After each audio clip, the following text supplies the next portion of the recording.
Diócesis de La Patria se abre la sesión.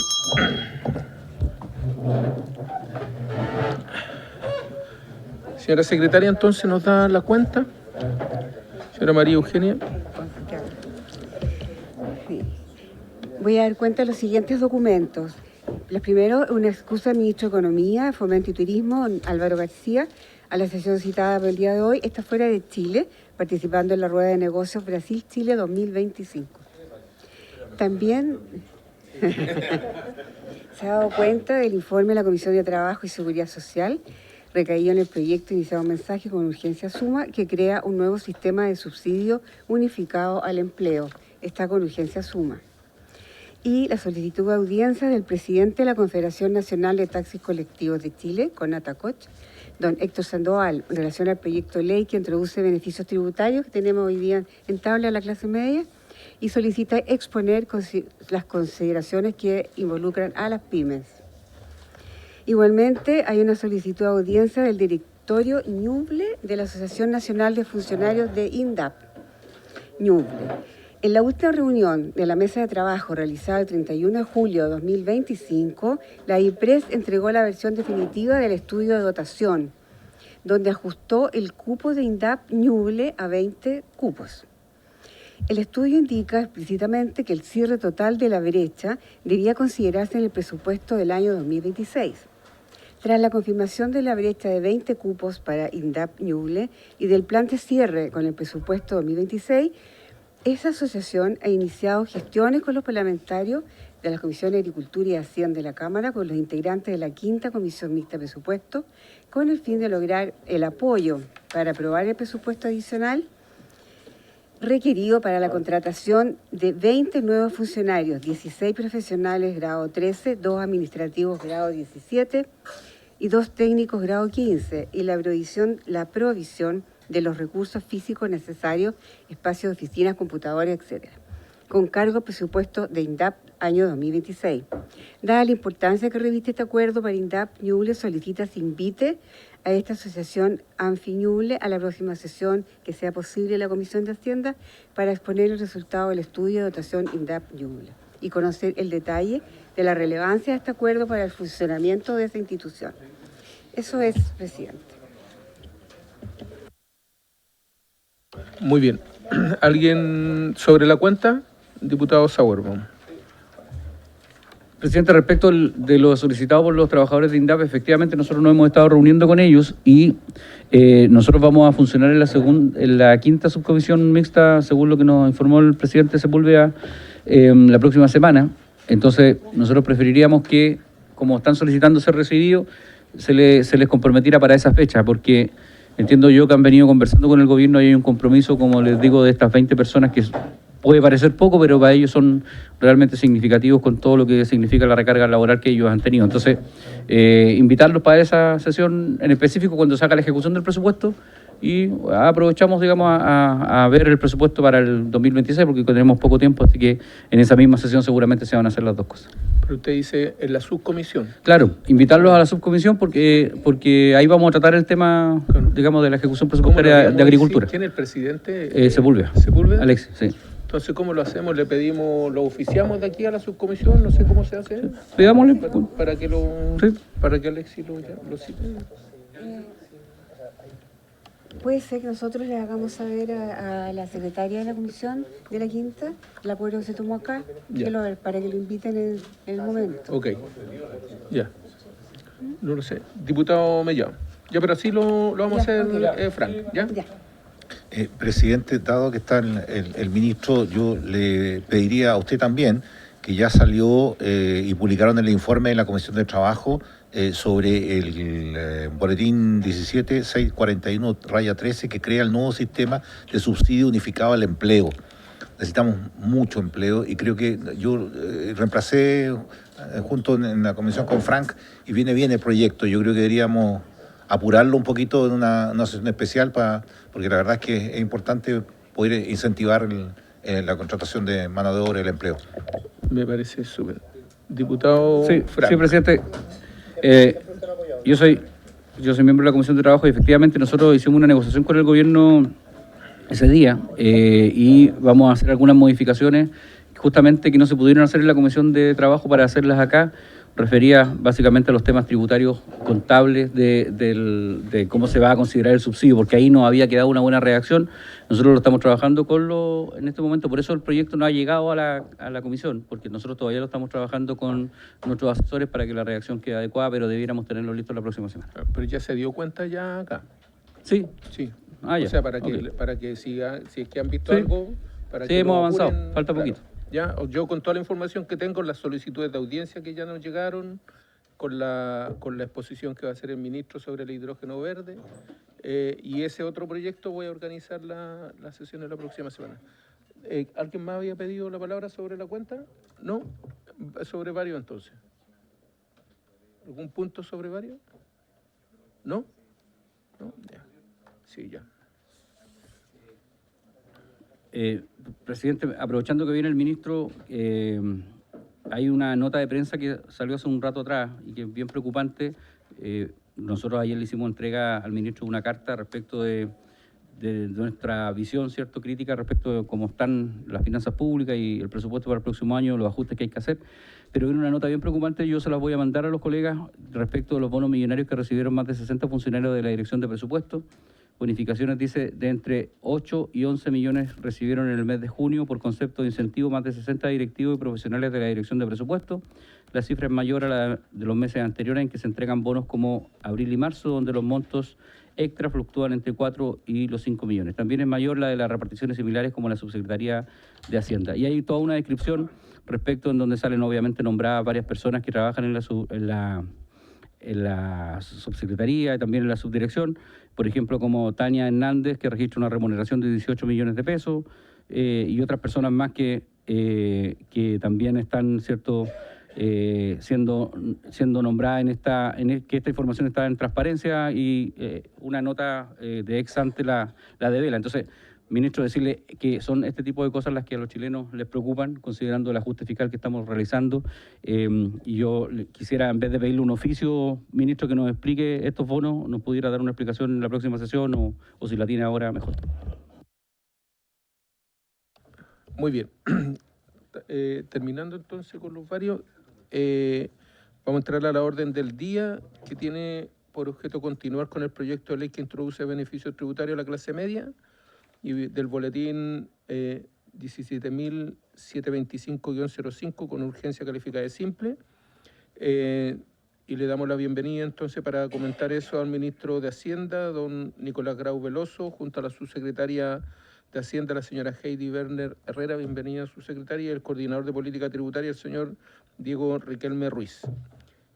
Bueno, y como acordamos ayer, terminando eso, si es que llegaron las consultas que tiene que comentar el ministro, pasaríamos al segundo punto, que tiene que ver con la exposición del proyecto que establece incentivos tributarios a la producción del hidrógeno verde y sus derivados. Ministro, tiene la palabra. Muchas gracias, presidente. Parto por la consulta que hacía el diputado Sauer, por su intermedio, presidente. Nuestro compromiso es contestarlo en la próxima sesión. Tenemos, presidente, nos gustaría poder proyectar todas las preguntas que se nos hicieron, y si a usted le parece bien, lo que podemos hacer es ir contestando una por una. Yo las puedo contestar todas en una tanda, para abordarlo de esta manera. Dicho sea de paso, sumamente eficiente para nosotros poder contestar las preguntas de esa manera, así que agradecemos a los diputados por el esfuerzo que hicieron, ¿ya? Entonces voy una por una. Entonces la primera pregunta es la que está allí: el beneficio que se plantea es solo para los adultos mayores. ¿Qué pasa con la clase media? Aquí lo primero que nosotros diríamos es que la propuesta se hace cargo de una mejora de un actual beneficio que existe para los adultos mayores. No es que nosotros estemos inventando en general este beneficio, sino que lo que estamos haciendo es que lo estamos extendiendo. Y aquí, solo para tener algunas cifras de contexto que me parece importante señalarlas. En Chile, del total de adultos mayores que existen, el 35% de ellos tiene alguna vivienda, es decir, más o menos 1,5 millones de personas. De ese 1,5 millones de personas, el 74%, es decir, 1.144.000, no paga ninguna contribución porque su propiedad está exenta.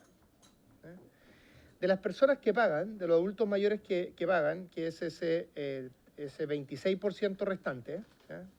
Ese 26% de 1.500.000, más o menos la mitad de ellos, un poquito menos, tiene un acceso a un subsidio, más que un subsidio a un pago menor, a una rebaja. Lo que nosotros estamos haciendo entonces es que tomamos el funcionamiento actual, que ya llega a la gran mayoría de los que tienen que hacer este pago y que no está exento, y lo que hacemos es extender esto a 80.000 personas más, a través de un conjunto de cambios que va a implicar en la práctica que ningún adulto mayor con ingresos de hasta 2 millones de pesos pague un monto superior al 5% de sus ingresos. Entonces, en resumen, lo primero que diría es que esto se enfoca en los adultos mayores porque, bueno, es allí donde ha estado la discusión, es el instrumento que existe, el instrumento tiene una gran cobertura, pero esa cobertura la estamos expandiendo, haciéndonos cargo de algunos de los problemas que se han encontrado actualmente. Eso respecto a la primera pregunta. La segunda pregunta es que se busca otorgar mayores certezas, señala. Entonces, ¿por qué hoy no hay reglas claras? ¿Qué se debe arreglar o mejorar para que sea un proceso simple y fácil de entender para todos los incumbentes? Esto se está hablando, se refiere a las contribuciones. Acá, dar simplemente una noticia que creo que es bien importante dado el debate que ha existido. Ha existido un debate respecto a la forma en la que se calculan, digamos que se hace la tasación de las distintas propiedades, y lo que hemos hecho es que se ha convocado un panel de expertos que va a sesionar por primera vez el 5 de septiembre, en donde va a conversar y a estudiar el procedimiento que tiene actualmente Impuestos Internos, ¿no? O sea, va a operar por primera vez este viernes, si estoy calculando bien, donde va a participar, por ejemplo, la Cámara Chilena de Construcción, las distintas asociaciones de municipios, la Asociación de Tasadores de Chile, colegios de arquitectos, académicos, en fin. Esto creo que es importante porque es una discusión muy técnica, la manera en la que se hace el avalúo. Está lleno de ejemplos que uno puede ver en la prensa, incluso ustedes mismos algunos nos han traído algunos ejemplos, entonces por lo tanto creemos que es un acto de transparencia y más claridad hacer esta comisión de expertas y expertos para que pueda evaluar este tema, más allá de que ya anunciamos, ¿no es cierto?, la disposición a la suspensión del proceso de revalúo. Hay una segunda pregunta que está relacionada con la anterior, dice que no se tiene claro cómo funciona, que es totalmente subjetivo. Creo que el procedimiento que estamos planteando aborda esa pregunta. Me paso a la pregunta 5. Dice, el proyecto considera solo un congelamiento de los avalúos urbanos que entrarían en vigencia el 2026. ¿Por qué no se considera al mundo rural? Es lo que pregunta y después explica por qué es relevante aquello. La explicación de esto es bien simple, no se considera el mundo rural porque este año no corresponde el reavalúo de esos bienes, sino que corresponde el reavalúo de bienes habitacionales no agrícolas. Por lo tanto, por el timing de lo que está ocurriendo ahora, esa digamos, es la urgencia. Esto no significa que el estudio que va a hacer esta comisión de expertos no pueda abocarse a todo tipo de propiedades, pero esa es la razón práctica. No hay en ningún caso una discriminación al mundo rural o una falta de consideración de su situación.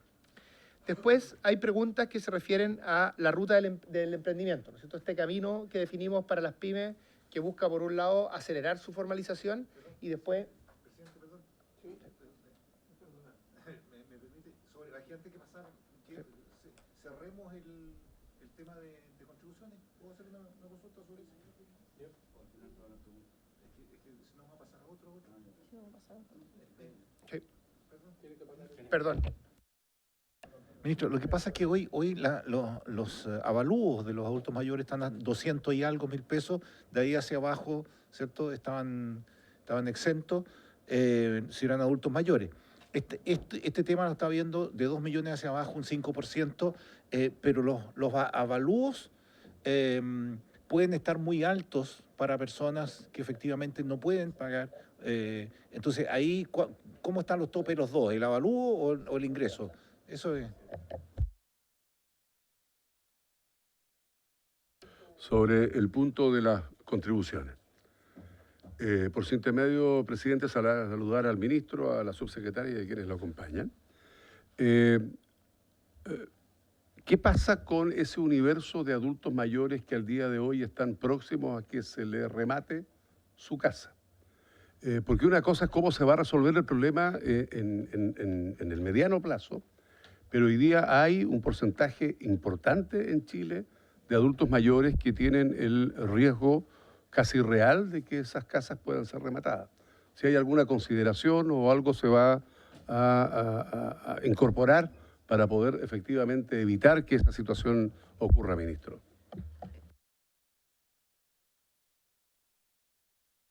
Sí. A ver, más allá de las explicaciones específicas y los guarismos, respecto a la pregunta del diputado Mellado por su intermedio presidente, me gustaría señalar que en el fondo lo que está haciendo este proyecto es que, insisto, hay una parte ya grande que está considerada en los apoyos y una parte importante que no paga actualmente, pero hay un grupo de adultos mayores que tienen bajos ingresos y tasaciones altas y que no están cubiertos en la situación actual. Bueno, ese es el foco del proyecto de ley. Y eso es lo que logra que efectivamente tengan un pago no mayor al 5% de su ingreso, más allá de que igual hay beneficios fuera de ese rango. Ese sería digamos, después uno puede discutir en la votación en particular de esto, si los parámetros son adecuados o no, que es una discusión pertinente, pero conceptualmente lo que está haciendo el proyecto de ley es buscar apoyar a ese grupo. Y respecto a la pregunta del diputado Bianchi por su intermedio presidente, claro, ese es un tema que no aborda el proyecto de ley, pero nosotros sí podemos, como lo hemos hecho en otros casos, construir una estrategia con la Tesorería General de la República de repactaciones y es algo que podemos trabajar en conjunto y total disposición a aquello. Podemos hacer un compromiso al respecto. Bueno, también es un momento, efectivamente, la discusión en particular, cuando uno llega a los transitorios, es un momento donde se puede abordar aquello. Sigo entonces, presidente, si le parece bien, con la ruta del emprendimiento. Entonces, la primera pregunta que se hace al respecto es, hay algunas preguntas que son afirmación y que tienen algo de retórica, pero nosotros las pusimos tal cual. Está bien. Dice, ¿cómo podemos...? Dice, pero está el autor ahí, ¿cómo podemos hablar de simplicidad si se crea una estructura de 4 etapas? Acá la palabra simplicidad hace referencia a que para las pymes sea más fácil este proceso, por ejemplo, asociado a las formas en las que tienen que hacer sus declaraciones de impuestos, ¿sí?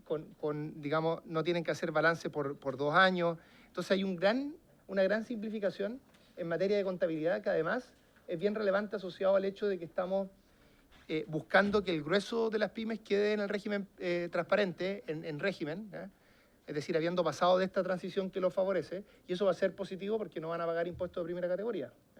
Entonces, la simplicidad se refiere a eso, a que sea más fácil la vida de las pymes, en todos los sentidos, en materia tributaria y también en un sentido de el trabajo, digamos, el registro contable que ellas tienen que realizar. La segunda pregunta es, ¿más sistemas diferenciados solo confunden y complican el cumplimiento tributario? Además que un constante cambio de las reglas del juego solo genera incertidumbre tributaria. Bueno, lo primero que diría es que esta reforma que nosotros estamos haciendo ha sido conversada con organizaciones de pymes, viene después de más de 30 reuniones y las pymes son las que señalan que es importante hacer cambios al respecto. Y además se hace referencia específicamente al tema de ferias libres. En el caso de ferias libres, nosotros existe un trabajo permanente entre el Ministerio de Hacienda, dado la ley que ya se aprobó hace algún tiempo, con los gremios nacionales que han hecho un gran trabajo por el lado de la feria libre, y estamos en proceso de implementación que está en plena marcha, por supuesto, tal vez en otra sesión o a quien lo desee les podemos dar más detalles de cómo va aquello.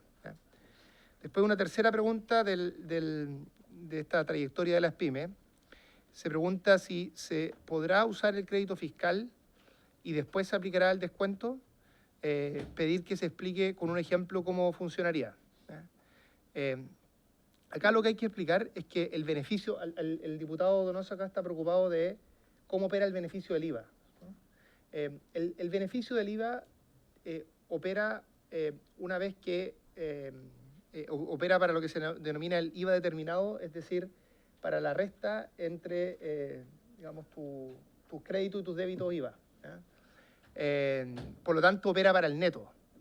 Y se mantiene el hecho de que se tiene que hacer ese cálculo. Y esto es importante por distintas razones. Entre otras, puede ser relevante para esa empresa en términos bancarios a futuro. Entonces, el beneficio existe respecto al neto, al IVA que tendría que pagar finalmente la empresa. Pero se mantiene ese registro que además es importante para efectos de impuesto interno, incluso puede ser importante para cuentas nacionales, ese ejercicio. Después dice, ¿la medida es permanente o transitoria para fomentar la formalización? Aquí yo creo que hay un tema más, eventualmente, de confusión semántica, porque el artículo al que hace referencia este régimen transitorio es un artículo permanente, ¿ya? Es decir, siempre va a existir para todas las pymes que se creen de ahora en adelante la posibilidad de tener este régimen, ¿ya? Pero el régimen, cada vez que se crea una de estas empresas, opera por un tiempo, es decir, es un régimen transitorio desde el punto de vista de la empresa. Entonces es un artículo permanente que siempre va a existir, pero tiene 24 meses en el fondo de beneficio para efectos de las pymes. Así que creo que eso era simplemente un tema de confusión, porque la palabra permanente o transitorio se está ocupando en dos contextos distintos. Después la pregunta 5 es cómo evitar que emprendimientos que ya existen, por ejemplo a través de Empresa en un Día, no creen una nueva para usar el beneficio, o que si pasados los 2 años se cierre y se crea una nueva, ¿ya? Aquí hay dos cosas que son distintas, ¿eh? De hecho, una de ellas nos hizo pensar un poco más este tema. El proyecto de ley, aquí me adelanto algunas de las preguntas que vienen después, el proyecto de ley deja bastante claro que si alguien tenía una empresa, parte de esa empresa, ocupa este régimen, y después esa misma persona arma otra empresa para tener el régimen nuevamente, eso no lo puede hacer porque tiene un congelamiento de ese uso por 5 años. ¿Ya? Por lo tanto, usarlo 2 veces es algo que no está permitido en el proyecto.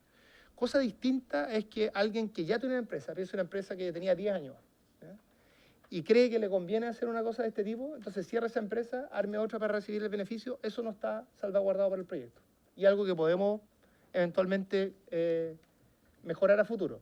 Pero lo que nosotros pensamos es que en esos casos probablemente hacer este ejercicio sea poco razonable, ¿ya? Si uno arma una empresa y tiene 8 o 10 años y tiene, por ejemplo, un historial de crédito, y después tú cierras esa empresa, tú pierdes todo eso. Por lo tanto, no necesariamente te va a beneficiar. Pero aquí reconocemos que hay un punto en esta pregunta, por lo tanto, tenemos que mirarlo con más atención, ¿eh?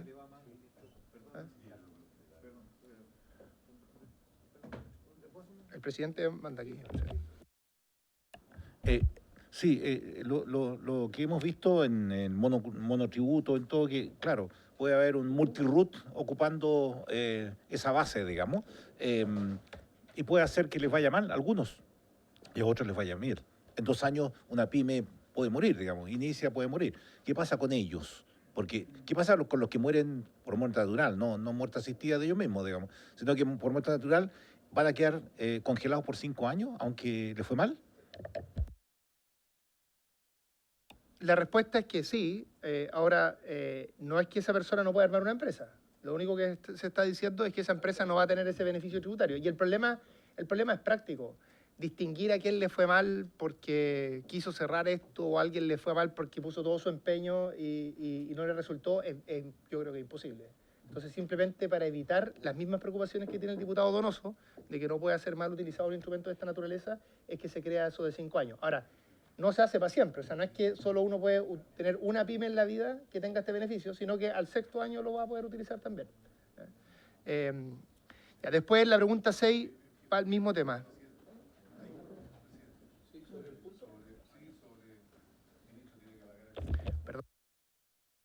Bien, sobre el punto del colega Mellado y lo que ha dicho el ministro. Los que hemos estado detrás del mesón de una pyme, de una MIPYME, se vive y se muere seguidamente, ¿no? O sea, un negocio, más allá de capacidades o no capacidades, puede fracasar y va a intentarlo al día siguiente, al mes siguiente. O sea, cuando uno va al servicio de impuesto interno, hay una fila cerrando y otra fila abriendo. Y eso es permanente. Entonces, habría que revisar, como decía acá mi colega Cifuentes, ¿no es cierto?, un mecanismo que efectivamente no castigue, no sancione a quien, por las razones que fuere, no le fue bien. ¿Ah? Pero perder este incentivo puede que, en la segunda oportunidad, tal vez darle una oportunidad, no sé, teniendo el emprendedor, el MIPYME, que dar razones del por qué fue el fracaso de ese emprendimiento, pero no impedirle que reciba ese beneficio cuando a lo mejor puede que ese beneficio signifique que en esta segunda oportunidad ese negocio funcione. Y sobre todo pensando en la generación de empleos que tienen estas actividades micro, medianas y pequeñas. Entonces, me parece que ahí habría que echarle una revisadita, ¿no?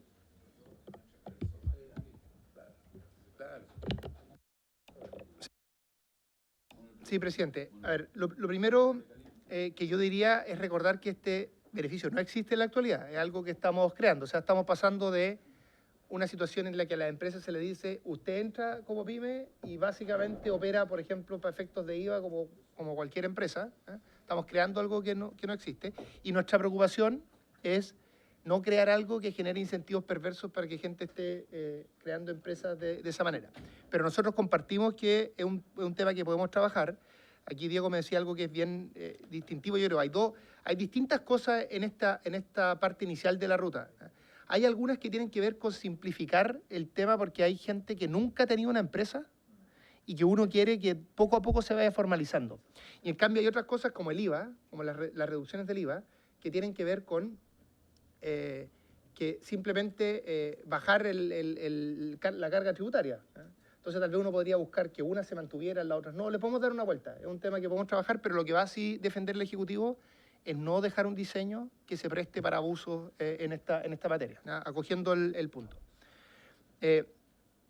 Después, en la pregunta 7 se dice ¿cuál es la justificación técnica para imponer nuevas y mayores cargas administrativas a las empresas del régimen transparente, eliminando la simplicidad que constituía su principal atractivo y beneficio?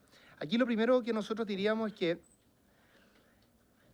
el régimen transparente actual, a pesar de que en teoría debiera ser un régimen, que yo creo que así lo pensó el legislador, iban a participar la gran mayoría de las empresas, piensen en una empresa con menos de 2.500 UF anuales, uno esperaría que, si no todas, la gran mayoría de esas empresas tuvieran régimen transparente y en la actualidad no ocurre eso.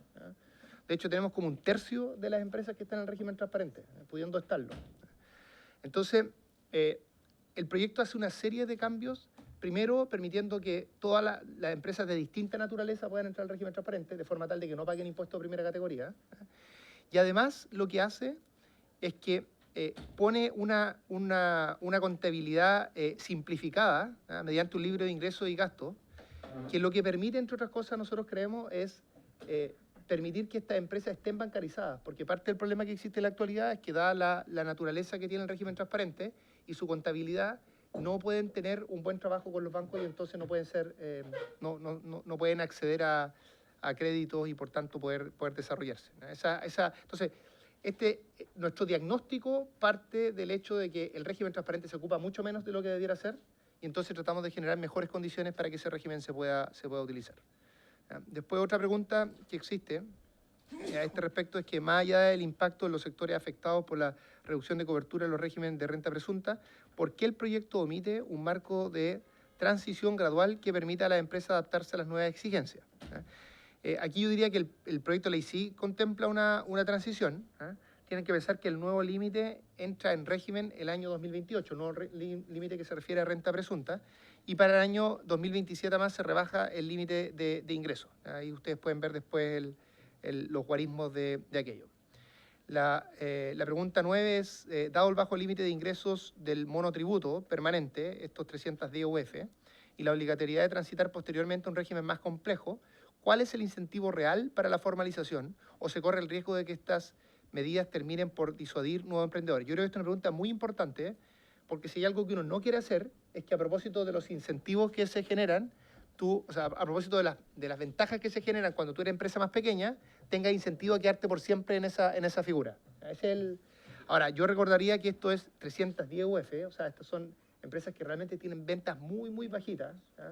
Estamos hablando de empresas que actualmente, en el régimen que está terminando, porque vamos a hacer un esfuerzo porque todas las empresas se formalicen, pero son las empresas que están en la red de apoyos del Estado de empresas no formalizadas actualmente, o sea, empresas que ve FOSI actualmente, empresas que ve INDAP. Entonces, claro. Por lo tanto, nosotros creemos que lo que va a pasar acá es que estas empresas, por un tema de mejorar sus condiciones de vida, en el fondo van a querer avanzar en sus ventas y en ese caso van a pasar al régimen transparente. Y recuerden que el régimen transparente va a tener una serie de ventajas con sus beneficios de IVA, en fin, que estábamos discutiendo con anterioridad. O sea, el inicio de esa empresa, más bien.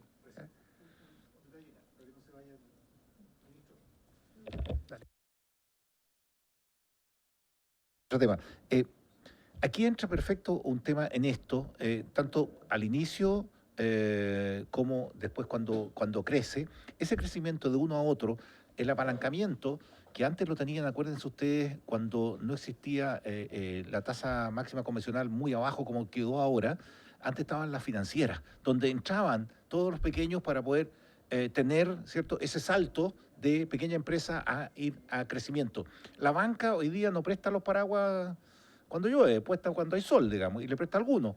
Entonces, el punto es que necesitamos que se amplíe la oferta de dinero para las pequeñas empresas que quieren crecer. Aquellos de 300 UF son 12 millones al año, son 1 millón mensual, digamos. Eso la banca no los pesca, digamos, definitivamente. Entonces se van al crédito informal.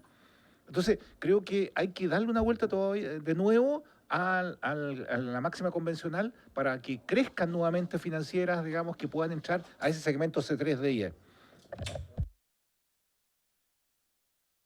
O sea, siguiendo la línea argumentativa de mi colega Mellado, yo preferiría que el Banco Estado cumpla el rol social más que crezcan financistas o financieras que en la historia uno ha visto cómo estos pequeños emprendedores terminan aún más complicados y acogotados. Entonces, porque son ventas muy pequeñas y muchas veces no da efectivamente para el pago de los compromisos como uno pudiera pensarlo. Entonces, a mí me parece que en toda esta discusión, y ese es el punto, debiera haber un rol fortalecedor del Banco Estado. A mí me encantaría que se llamara Banco del Estado. Cuando le borraron el del es para colocarle ese al lado, pero que fuera un banco del Estado que efectivamente cubriera todo este importante segmento que son miles en todo el país. Pero claro, no lo hay, pero no que crezcan financieras.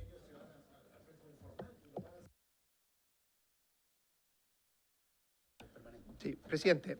Bueno, primero yo comparto este tema, me tocó verlo mucho desde el Ministerio de Economía. En la actualidad se hace algo en línea con lo que está diciendo el diputado Bianchi por su intermedio, presidente, probablemente no es suficiente, pero primero están las garantías que se hacen a través de FOGAPE, pero más relacionado con este punto en particular, Corfo lo que tiene es un instrumento para dar garantías a instituciones financieras no bancarias, que son las que llegan finalmente a este tipo de empresarios. Pero es algo que podemos seguir conversando, tal vez no tanto en una discusión tributaria, sino en una discusión más productiva.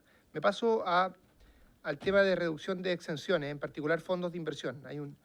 Aquí hay distintas preguntas respecto a por qué eliminar estas exenciones a los fondos de inversión.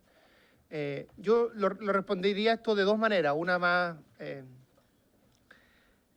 que da cuenta del nivel de acuerdo que esto genera y otra más sustantiva. Respecto a lo primero, todas estas modificaciones que nosotros estamos planteando a los fondos de inversión toman en consideración el informe sobre exenciones y regímenes especiales de la Comisión Tributaria para el Crecimiento y la Equidad, que fue convocada por el exministro de Hacienda, Ignacio Briones, que hizo propuestas de este tipo y que básicamente decía estos fondos de inversión no tiene sentido que no paguen impuestos de primera categoría como lo hace cualquier empresa. Hay un tema acá básicamente también de equidad horizontal, es decir, que dos instituciones que generan las mismas utilidades paguen los mismos impuestos. Entonces, esa sería nuestra justificación en términos generales a este punto en particular. Después hay hartas preguntas relativas al Fondo Común Municipal. La primera que se nos dice es por qué se escogieron estas dos comunas, las que sufren cambios, Lo Barnechea y Las Condes. Lo primero que yo diría en términos bien generales, y ahora lo voy a justificar específicamente, es que no es algo arbitrario. A ver, solo para transmitir algunos números.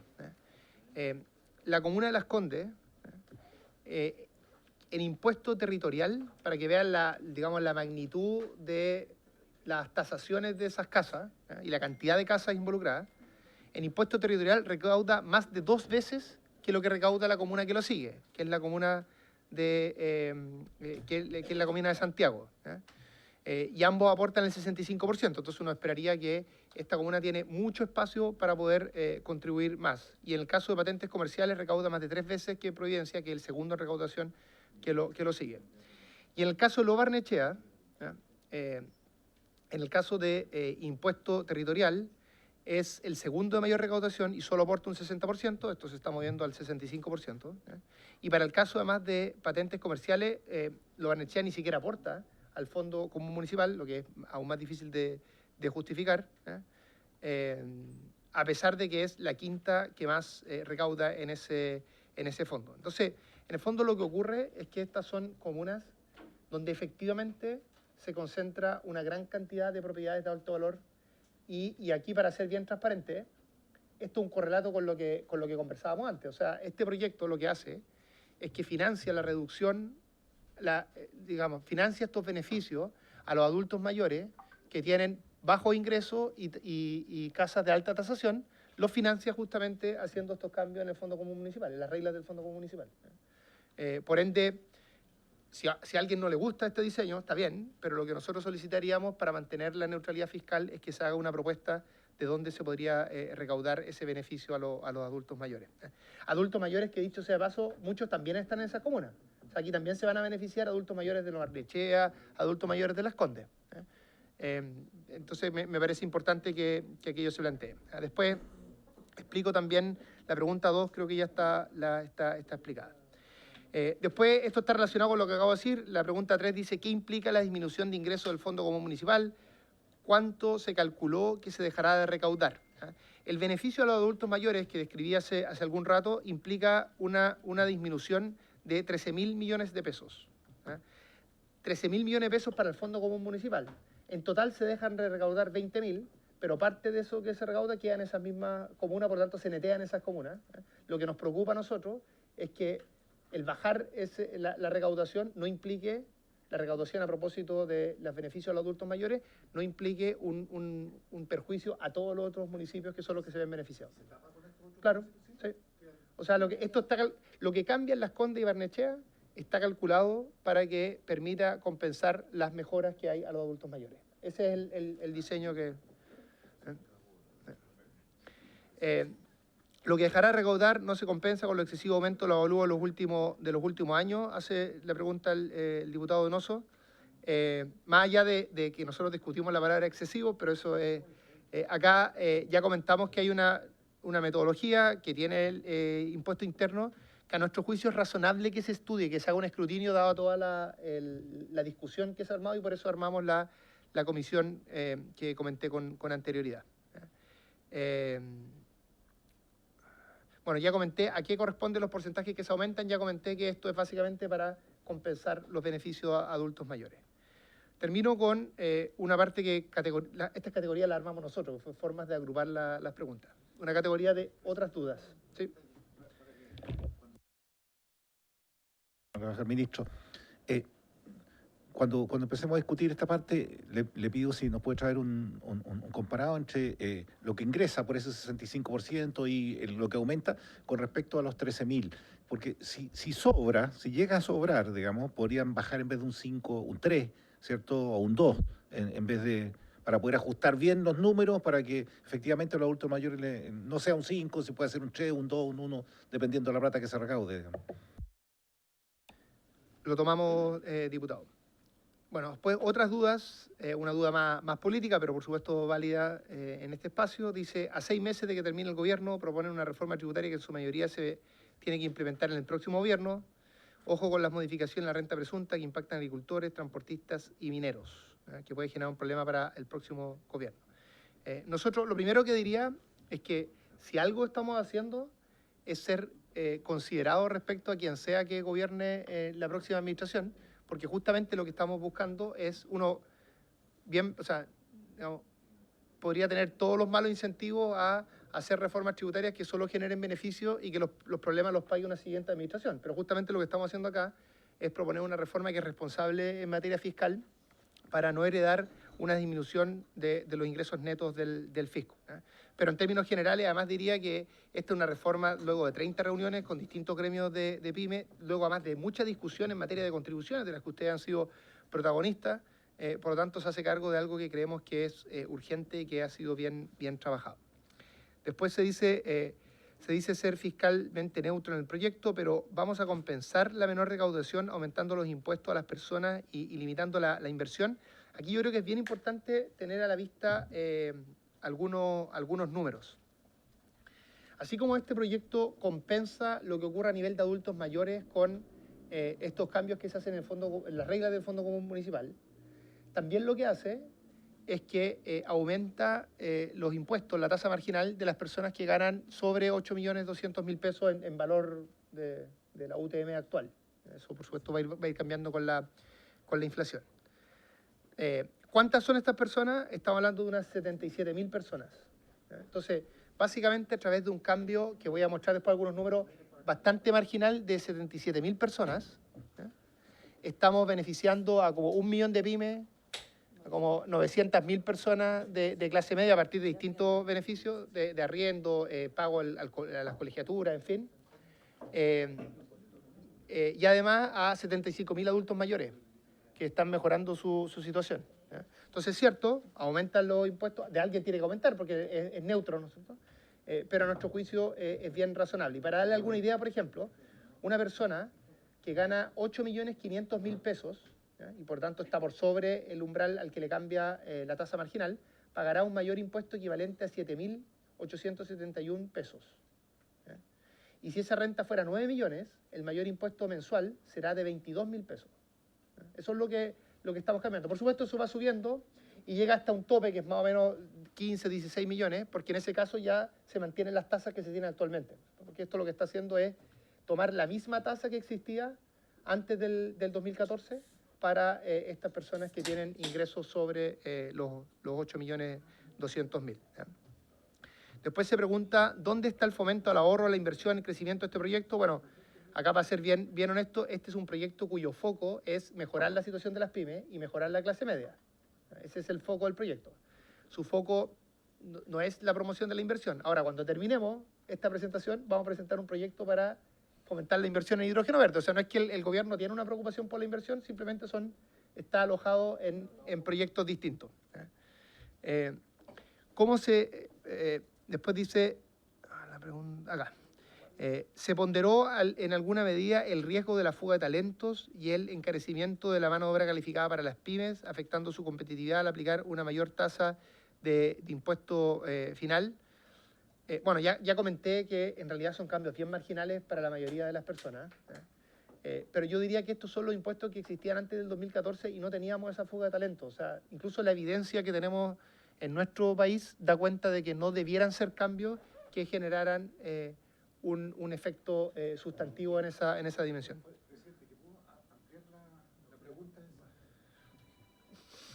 Quedan 2 preguntas nomás, así que estamos cerca. Ministro, es que es el todo. Es el aumento de la cotización que tiene que hacer el empleador. Acuérdese que va a tener que llegar a un 18%, 18,5%, digamos, en un plazo de 9 años, las 40 horas. Entonces se le va encareciendo incluso la contratación de mano de obra, digamos. Y a niveles más altos, preferible deshacerse, digamos, si es que efectivamente le va saliendo más caro. Entonces, ese es el punto, sobre todo para las pymes, digamos. Sí. Lo que pasa es que yo creo que hay que separar las cosas acá. Uno es, ¿qué es lo que hace este proyecto respecto a las empresas? Respecto a las empresas, salvo los fondos de inversión, que es un caso específico, este proyecto solo baja impuestos para las empresas. Eso es lo que hace para las pymes. Por lo tanto, su argumento, que hace mucho sentido, ha habido una serie de cambios que tienen impacto en la estructura de costos de las pymes, eso es cierto. Este proyecto las apoya, no genera más problemas. Este cambio tributario tiene que ver con lo que rentan las personas a nivel individual, ¿no? Y son personas de altas rentas, digamos, donde está existiendo el cambio. Después la pregunta que hiciste, me quedan 2 preguntas de las que mandaron. ¿Cómo se justifica esta drástica ampliación de plazos de fiscalización de impuestos a la herencia que en la práctica entorpece la sucesión de empresas familiares? ¿Qué análisis se realizó sobre el impacto que esta medida tendrá en la supervivencia y continuidad de uno de los pilares de la economía nacional? Lo que busca esta modificación es retrotraer la situación pre-2020, en el fondo, que disminuyó solo a 60 días el plazo de fiscalización de impuestos internos en la materia, lo que ha provocado importantes brechas, se señala acá, en el incumplimiento tributario en materia de impuesto a la herencia. Entonces, este es un tema práctico que cambió hace un tiempo y que se ha visto que, insisto, en la práctica ha generado problemas, y nosotros creemos que no existe una justificación para tener un plazo de fiscalización distinto a los plazos normales. Última pregunta, disculpándome por la extensión de esto. ¿Podría explicar las razones técnicas o políticas por las cuales se decidió desestimar las sugerencias emanadas de las reuniones con representantes de pymes, especialmente aquellas orientadas a corregir problemas normativos que afectan directamente su operación diaria? Acá esto lo tenemos que ver más en detalle porque nosotros no tenemos información respecto de cuáles serían esas sugerencias. Por supuesto, las pymes nos dijeron muchas cosas. Nosotros tomamos una parte, otras no, es parte del trabajo, pero no sabemos a qué se refiere específicamente esto. Y lo podemos conversar y responder a aquello si fuese necesario. Eso, presidente.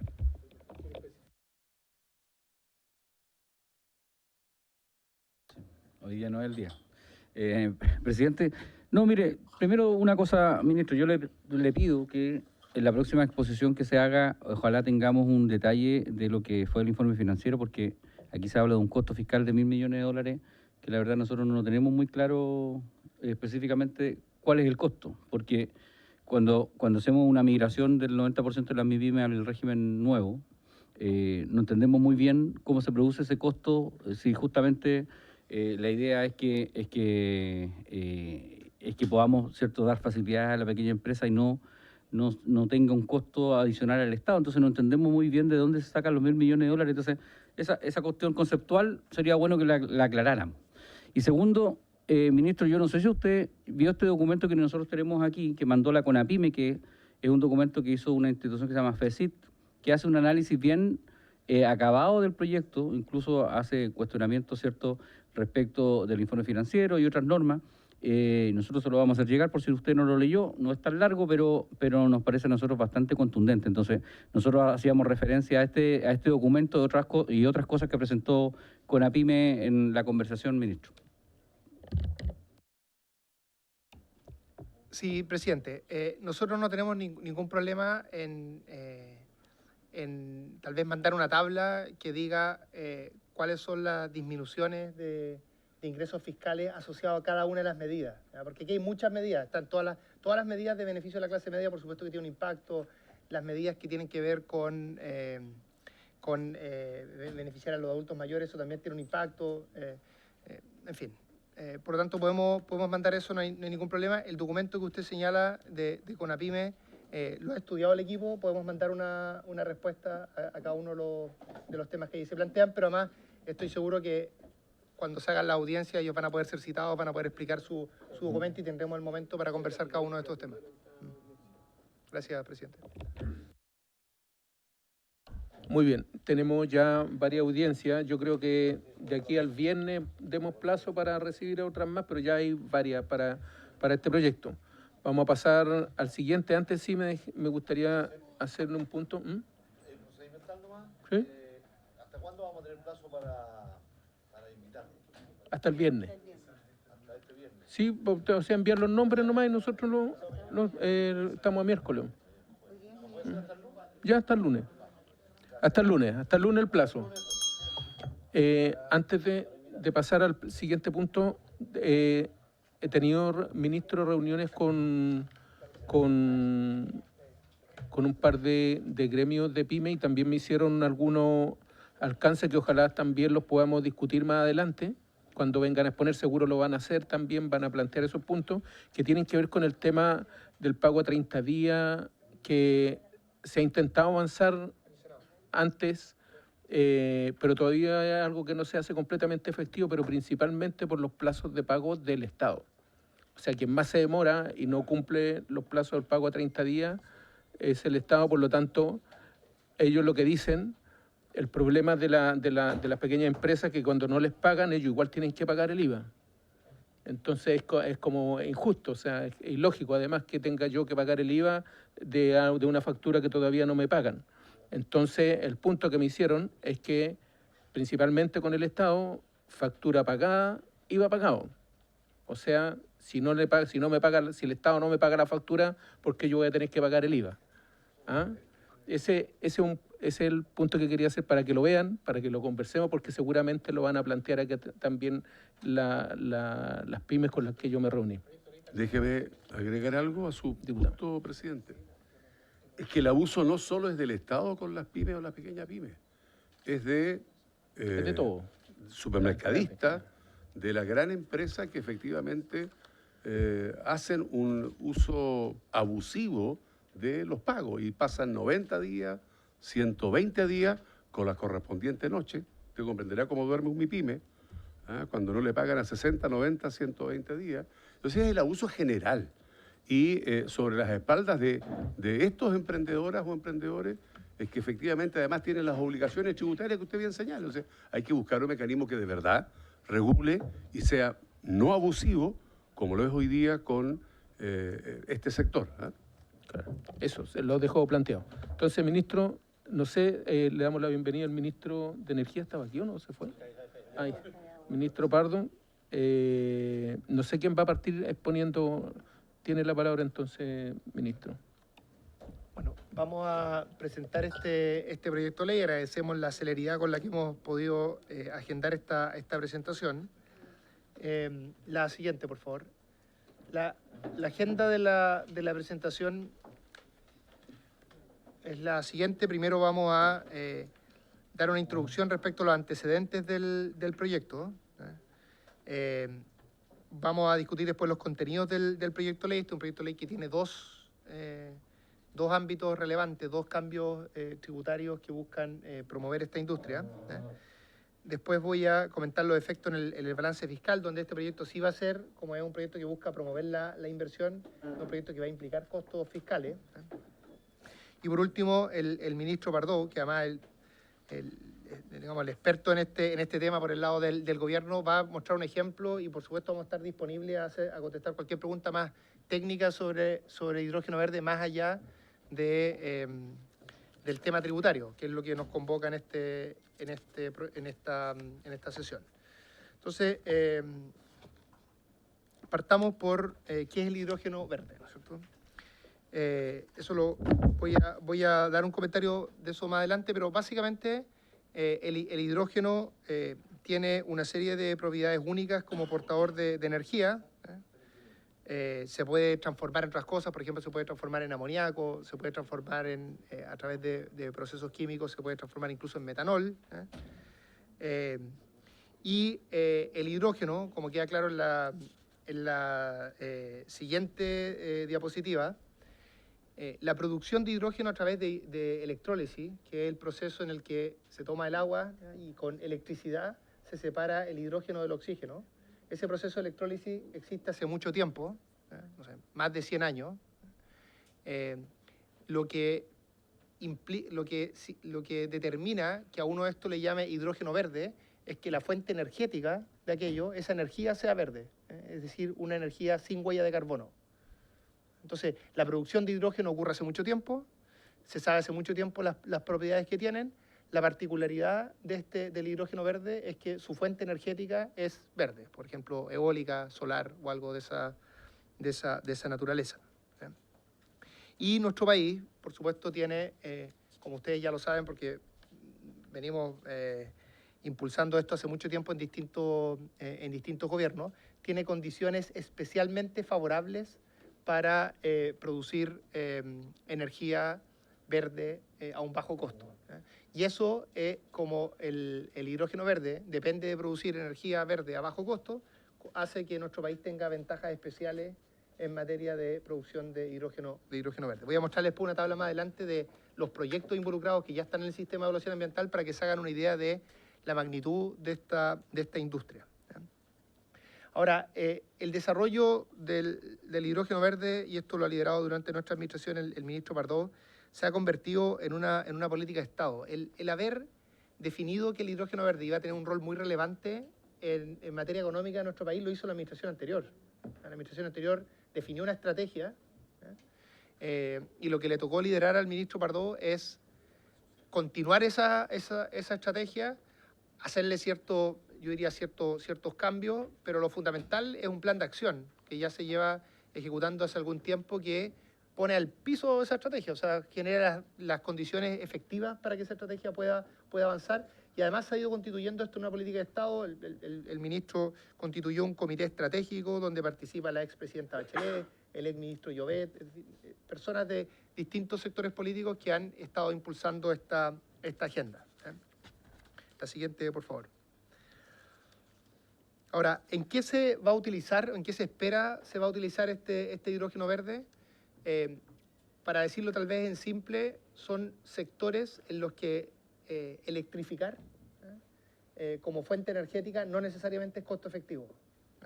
Entonces, algunos ejemplos: transporte, temas industriales, agrícolas, mineros. Por ejemplo, en el caso minero, nosotros somos un país minero, de hecho esta propuesta tiene que ver mucho con aquello. Los explosivos utilizan amoníaco, y el amoníaco se puede producir con hidrógeno verde, es decir, uno puede tener un insumo de los explosivos que sea carbono neutral. Y que eso nos va a ayudar a cumplir nuestras metas de carbono neutralidad también por el lado de la minería. La siguiente, por favor. Ahora, ¿por qué? Una pregunta bien relevante a nuestro juicio es gastar algún tiempo en señalar por qué tenemos que hacer un impulso de esta naturaleza para esta industria. Porque ustedes van a ver, es un impulso, un esfuerzo bien grande que se va a hacer, que es lo que se propone realizar. Lo primero es lo primero es reconocer que los costos actuales que están estimados de producción de hidrógeno verde, aún en el caso de Chile, que tiene los costos estimados más bajos del mundo, son costos que están 2 o 3 veces por sobre los costos de la alternativa. El problema es que las alternativas no tienen huella de carbono cero, sino que son contaminantes. Entonces, todas estas industrias que están haciendo un gran esfuerzo, que están apostando por grandes inversiones, son industrias que cuando hoy día hacen sus cálculos respecto al costo que van a tener, no logran producir a un costo competitivo. Ahora, esto ha pasado otras veces. Esto es lo mismo que ocurría cuando partió la energía solar en Chile, o la energía eólica.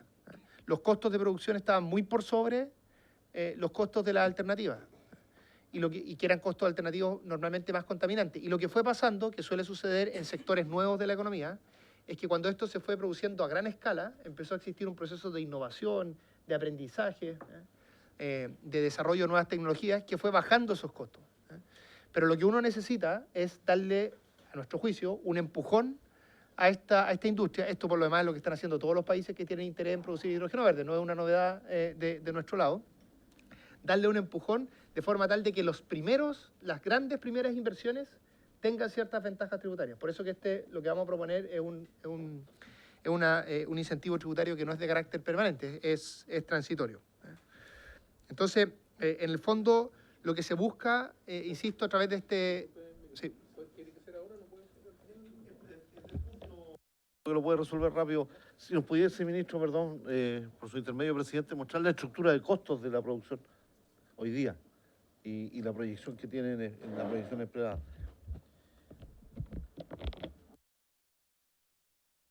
No tengo esa diapositiva acá, pero sí lo puedo mostrar, por supuesto. Puedo mostrar un estimado, porque las empresas no necesariamente es información privada de las empresas, pero hay distintos estudios en la materia y les podemos dar una idea general. Ahora, para decirles dónde está el costo de esto, voy a hacer una respuesta más cualitativa. El costo está en la inversión, ¿cierto? Estas son inversiones, de hecho me voy a la siguiente tabla, son inversiones muy, muy grandes. Esta tabla de acá son todos los proyectos que están en el sistema de evaluación ambiental, que ya están ingresados. Hay decenas de otros proyectos que son ideas, es difícil a veces saber cuán avanzadas están esas ideas, pero cuando un proyecto ingresa al sistema de evaluación ambiental, proyectos de esta magnitud, ya tiene que haber hecho inversiones de millones de dólares para preparar el estudio de impacto ambiental. Por lo tanto, esta gente que está en serio, son empresas que están apostando en serio por esta industria. Están ordenados por monto de inversión, algunas de Magallanes y otras de Antofagasta. Solo para que se hagan una idea, antes de estos ingresos, el récord histórico de una inversión que había ingresado al sistema de evaluación ambiental era 5.500 millones de dólares. Y aquí hay dos proyectos que es como el doble de eso, y hay un proyecto que es 2,5 ese monto. O sea, esos tres proyectos son los tres proyectos más grandes por lejos que han entrado al sistema de evaluación ambiental. Tiene una escala muy grande. ¿Y por qué tiene escalas grandes? Porque combinan muchas cosas. Tienen que hacer los aerogeneradores, las plantas químicas, donde este proceso ocurre. Algunas de ellas también involucran puertos, donde esa infraestructura no existe.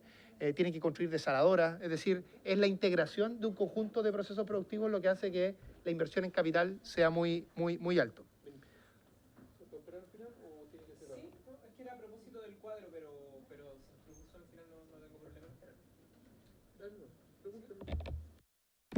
Gracias, presidente. Ministro, mire, a propósito de este cuadro que usted está exponiendo, yo le contaba, de hecho, a un colega que hace algunos años atrás hice público en mi distrito la cantidad de proyectos mineros y energéticos que han sido aprobados por el Servicio de Evaluación Ambiental y que, teniendo todas las recomendaciones técnicas del Estado, aún no comienzan su ejecución. Yo sé que eso es responsabilidad propia del privado, digamos, pero le hago esta mención porque no vaya a ser cosa que muchos de estos proyectos aprueben las exigencias que tiene el Servicio de Evaluación Ambiental y posteriormente esto se convierta en una especie de pequeño negocio en donde se le vende a otro privado el proyecto con los permisos ya revisados. La inversión a la cual yo le hago mención en el caso de Atacama, al menos hace algunos años atrás, en materia de minería y energética, no era menor respecto a esto. Ahora, ¿cuál es el fondo de mi consulta? Es que finalmente no se terminen usando excesivamente las herramientas que el Estado pone a disposición de este tipo de proyectos con fines netamente especulativos, ¿no? Hacia allá apunta mi consulta. Sí, a ver, lo primero que yo diría es que sobre todo los grandes proyectos de inversión, en algunos casos hasta pueden haber gastado decenas de millones de dólares solo para ingresar al sistema de evaluación ambiental, por la complejidad que tiene armar un proyecto de esta naturaleza. Por lo tanto, no existen incentivos, yo diría, para que alguien presente un proyecto solo para dejarlo allí. Respecto a si se lo podrían vender a otros, tendríamos que ir viendo uno por uno, pero la mayoría de estos proyectos, cuando uno ve quién lo está desarrollando, uno se da cuenta que no son desarrolladores que quieren vender, sino que son empresas que por temas estratégicos, porque uno conoce su estrategia a nivel mundial, en fin, quieren realmente desarrollar esos proyectos. Porque eso efectivamente podría ocurrir. ¿Ah? ¿Sí? ¿Quieres? ¿Sí? Por su intervención. Saludar a los señores diputados, a las señoras diputadas. Los cuatro primeros, el Total es una empresa mundial de combustibles líquidos principalmente, que está en proceso de cambiar como su portafolio de energía, una empresa francesa, o que al menos sus cuarteles generales están en Francia. AES es una empresa norteamericana principalmente dedicada a la energía limpia, es uno de los principales jugadores en materia de energía en Chile.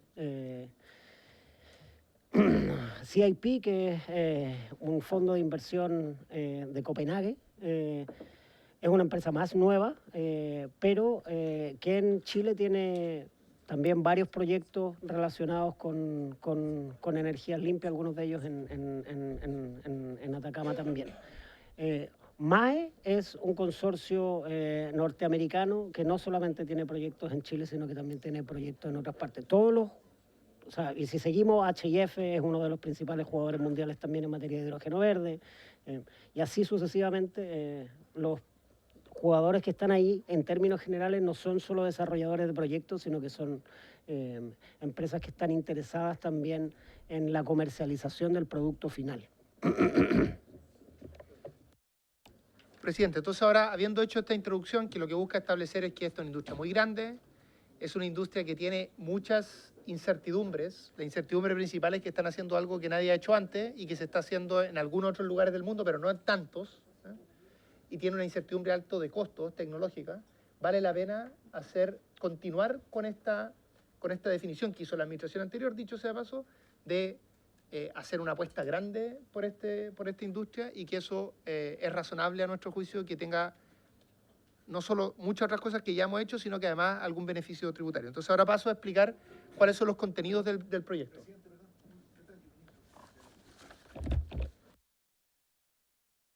Gracias, presidente. No, sí, solo el cuadro. Si puedes volver un poco el cuadro anterior.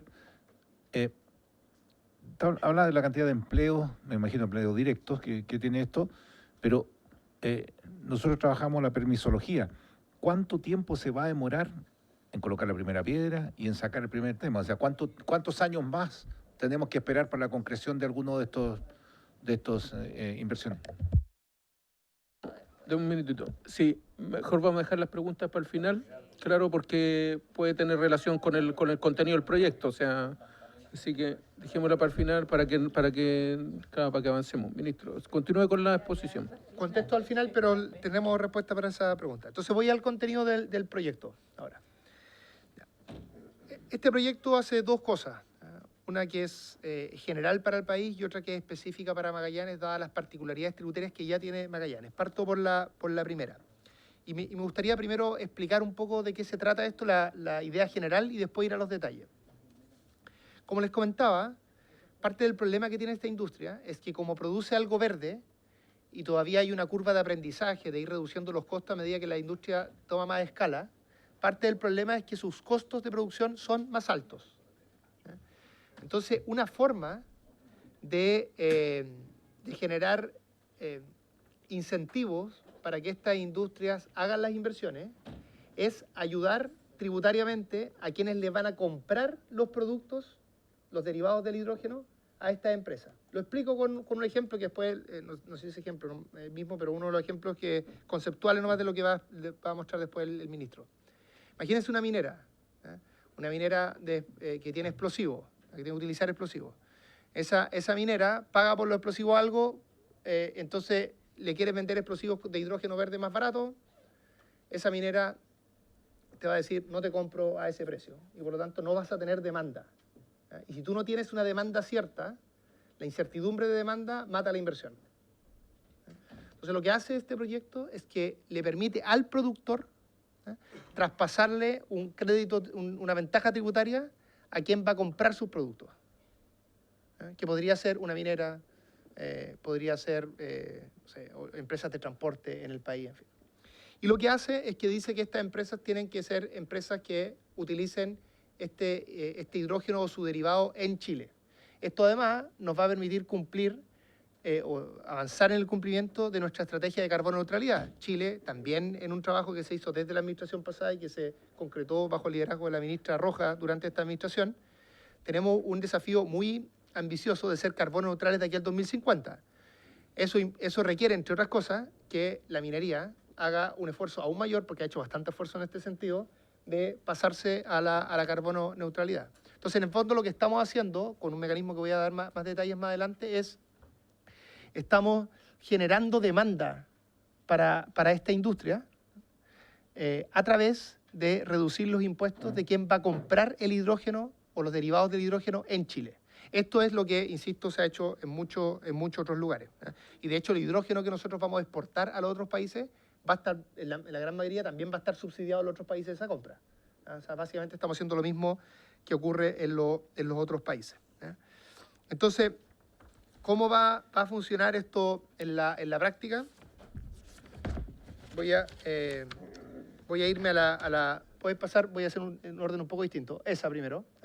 ¿Cómo va a funcionar esto en la práctica? Va a funcionar de la siguiente manera. Cada uno de estos productores va a tener que postular por una cantidad de subsidio por kilo de hidrógeno. ¿Okay? En ese caso ahí está por kilo, sí, está por kilo de hidrógeno. Entonces, por ejemplo, distintas empresas, alguno va a pedir que necesita $4 de subsidio, otro va a pedir que necesita $3 de subsidio, otro va a pedir que necesita $2 de subsidio. Entonces, lo que va a hacer este mecanismo es que va a asignar primero al que te pida menos, que te va a pedir, no sé, 100 kilos a $2 de subsidio por cada uno de esos kilos. Una vez que ese se gana, esos 100 kilos, después tú vas a ir al que te pidió 3. Y de esa manera vas a asignar una cierta cuota de créditos tributarios totales por año.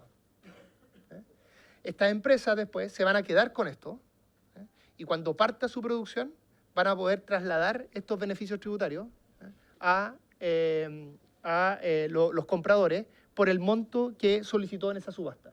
Es decir, es un mecanismo competitivo que busca que el subsidio sea el menor posible, que se le entrega a la empresa que anticipa va a ser más eficiente, que es la que te está pidiendo menos, y tiene un tope para cada los años. Entonces, por ejemplo, el 2025 tiene un tope de asignar de estos créditos tributarios de 700 millones de dólares. El 2026, 600 millones de dólares. El 2027, 500 millones de dólares. Y así va bajando en el entendido de que tú quieres hacer subsidios más grandes al principio, porque esos son los más innovadores, los que están dispuestos a correr más riesgos. Y por tanto tienes que empujarlos a hacer, o sea, tú quieres darles un beneficio mayor porque son los que se están arriesgando más. Y también ocurre esto respecto al techo de licitación de dólares por kilo de hidrógeno verde. Entonces al principio acepta hasta 5, después 4,5, después 4, después 3,5, así sucesivamente. Entonces, en resumen, es un mecanismo competitivo que busca darle el subsidio a la empresa que anticipa va a ser la empresa más eficiente, y que opera no a través de un beneficio tributario directamente a la empresa, sino a través del comprador. Ahora, una razón para hacerlo a través del comprador es porque este beneficio es reducir impuestos de primera categoría. Y esos impuestos de primera categoría son atractivos, pero no son tan atractivos en estas empresas que van a hacer grandes inversiones. Es más atractivo a través de los que compran, porque eso sí están pagando impuestos de primera categoría. Las empresas también van a pagar impuestos de primera categoría, de hecho hay beneficios asociados a eso más adelante, pero el beneficio es mucho más útil si tú lo haces a través del comprador, y además a través de ese mecanismo, insisto, te aseguras de que al menos una parte de la producción de hidrógeno verde en el país nos ayude a cumplir nuestras metas de carbono neutralidad. Voy ahora, si nos devolvemos una diapositiva, perdón por el... Respecto a los requisitos y criterios de elegibilidad, esto es estar domiciliado o residente en Chile, ser contribuyente de impuestos de primera categoría, no haber sido condenados por delitos tributarios, y además van a tener que presentar a esta empresa un fundamento de adicionalidad financiera. ¿A qué se refiere esto? Que la empresa, a propósito de la pregunta que hacía el diputado Cifuentes, van a tener que, digamos, decir cuál es su estructura de costo y por qué necesitan realmente esto para cerrar financieramente el proyecto. Es decir, van a tener que justificar que estos subsidios o estos beneficios tributarios son necesarios para efectos de que el proyecto pase de no rentable a rentable. A eso se refiere la adicionalidad financiera. Va a haber un comité de asignación y cumplimiento de estos beneficios, porque tiene que haber esta subasta, en fin. Ese comité va a estar integrado por 3 funcionarios públicos que van a estar representando, van a ser designados por el Ministerio de Hacienda, de Economía y Energía. Van a tener un conjunto de tareas que ahí están descritas, van a tener que hacer las bases de licitación, porque por supuesto van a tener que cumplir con los marcos que señala este proyecto de ley, solicitar información, revisar la adicionalidad financiera, en fin, todos los temas que están allí relacionados. Y por supuesto el Ministerio de Hacienda tendrá el deber, esto siempre lo solicitan ustedes y está muy bien que así sea, así que no adelantamos aquello. El Ministerio de Hacienda tendrá el deber de informar a las comisiones de Hacienda de ambas cámaras respecto a la evaluación y el funcionamiento de este esquema. Algo importante a propósito de la pregunta que hacía el diputado Santana por su intermedio, presidente: si tú te ganas este beneficio tributario, vas a tener un plazo máximo de 5 años para efectos de partir la producción, y si no, lo pierdes. Y una vez que partes la producción, tienes 10 años en que lo puedes trasladar a tus compradores. Por lo tanto, tiene una lógica esto de que realmente los ocupen los primeros. Y después esto va a desaparecer, tiene como tope el 2040. Una vez que esta industria esté madura, no tiene sentido darle beneficios tributarios como suele suceder con la mayoría de las industrias. Este es un beneficio tributario que tiene que ver con esta etapa naciente de esta industria. Me voy al siguiente tema, que es el estatuto para productores en la región de Magallanes y la Antártica chilena. Como ustedes vieron ahí en los proyectos, súper claro que Magallanes tiene condiciones muy favorables, en particular por sus vientos, para el desarrollo de esta industria. Un problema que tenemos, o un desafío que va más allá de esta discusión, pero que nos tenemos que hacer cargo a propósito de la situación de Magallanes, es que actualmente existen en Magallanes, dependiendo de la comuna en la que uno esté, al menos 3 tratamientos tributarios distintos, que pueden provocar importantes diferencias impositivas, la ley Navarino, entre otros. Y esto puede generar distorsiones económicas e inequidad territorial que a uno no le gustaría que ocurrieran. Entonces, una de las cosas que hace este proyecto es también armonizar estos distintos esquemas que existen, más allá de que todas las empresas que están en Magallanes también pueden acceder al beneficio que acabo de comentar con anterioridad. ¿ya? Entonces, ¿cómo va a ocurrir esta armonización para efectos de los productores de hidrógeno verde? Este no es un proyecto que esté cambiando el régimen tributario de Magallanes para las otras industrias. Esto es solo para hidrógeno verde. ¿Ya? Entonces, lo primero es que las empresas que se establezcan en la región de Magallanes y la Antártica chilena quedarán exentas del impuesto de primera categoría, tal como ocurre en las empresas ubicadas en la zona franca, que es uno de los regímenes tributarios que existen en Magallanes. No podrán acceder a ningún tipo de subsidio o retribuciones por la venta que realicen que sean distintas del beneficio tributario establecido en el proyecto de ley, es decir, en lo que acabo de comentar respecto a este beneficio tributario asociado a los compradores. Tendrán derecho a solicitar la exención del IVA, es una contenida en el numeral 10 de la letra B, este es el IVA exportador. Por la adquisición de activos. Perdón, eso, el IVA. Cuarto es que con el objetivo de que parte de los beneficios de la industria queden en la región, es que estos proyectos deberán pagar de forma anticipada la contribución regional establecida en el artículo 32º de la ley 21.210. Esto es básicamente el 1% que se habla. Este es un impuesto, o sea, una contribución que ya existe. Lo único que hace este proyecto de ley es que la adelanta. Aquí, bueno, voy a dejar eso mejor para las preguntas, porque seguro por lo menos el diputado Bianchi nos va a hablar algo respecto a este punto, porque ya lo hemos conversado, entonces voy a esperar las preguntas para referirme a este punto en particular que ha generado algo de discusión. Y podrán postular y adjudicarse el beneficio tributario transitorio establecido en el artículo de esta ley, es decir, lo que ya les comenté antes. Las empresas van a poder, estando en Magallanes, además de estos otros beneficios que tiene que ver en particular con el impuesto de primera categoría, van a poder acceder a los beneficios tributarios que les pueden trasladar a sus compradores a futuro. ¿Cuál es el impacto fiscal de esta propuesta? Bueno, el gasto tributario de toda la propuesta acumulado son estos 2.800 millones de dólares, que se espera se materialicen en un transcurso de 10 años. Voy a mostrar después en una tabla cómo estimamos nosotros se podría distribuir esto en el tiempo. El gasto tributario se irá ejecutando en la medida que estos proyectos produzcan hidrógeno verde, se lo vendan a algún comprador y ese comprador entonces descuente impuestos de primera categoría. La creación del Estatuto para Productores de Hidrógeno Verde en Magallanes no implica efectos directos sobre el balance fiscal porque aquí lo que hay es, lo que cambia en el fondo es el impuesto de primera categoría, pero se mantienen los otros impuestos. El adelanto de la contribución regional tampoco produce efectos fiscales porque tal como lo dice la frase es solo un adelanto. Por lo tanto eso no cambia. En resumen, lo único que tiene impacto fiscal es el primer mecanismo que se está planteando, que son en total, en stock, estos 2.800 millones de dólares. ¿Cómo nosotros pensamos que se distribuiría? Y esta es la última tabla antes del ejemplo que va a dar el ministro Pardo, que espero les ayude a ustedes a entender mejor qué es lo que está detrás de este diseño, de la primera parte. Acá lo que se espera es que estos proyectos más o menos empiecen a producir el 2030. Nosotros esperamos que ojalá al menos uno de estos proyectos tenga RCA durante esta administración. Eso, por supuesto, tiene que cumplir todos los estándares, en fin, pero por los tiempos, por lo que llevan avanzado, eso es lo que nosotros esperamos. Después vienen todas las autorizaciones sectoriales que van a cambiar de forma muy sustantiva, producto de la Ley Marco de Autorizaciones Sectoriales. Pero después viene la etapa de construcción, que toma mucho tiempo y que es muy demandante en términos logísticos. De hecho, es uno de los desafíos más importantes, en particular en el caso de Magallanes. En el caso de Antofagasta existe una infraestructura que está en mejores condiciones para los desafíos logísticos. En el caso de Magallanes hay que avanzar en fortalecer esa infraestructura. Pero lo que se espera acá es que estas inversiones estén produciendo hidrógeno en torno al 2030. Entonces allí, cuando empezarían a vender este hidrógeno que implicaría estos beneficios tributarios. Por eso que al principio 70 millones de dólares, 130, y después va evolucionando hasta tener en régimen 328 millones de dólares. Si le parece bien, presidente, le doy la... Queda una diapositiva de la presentación. Y después... Sí.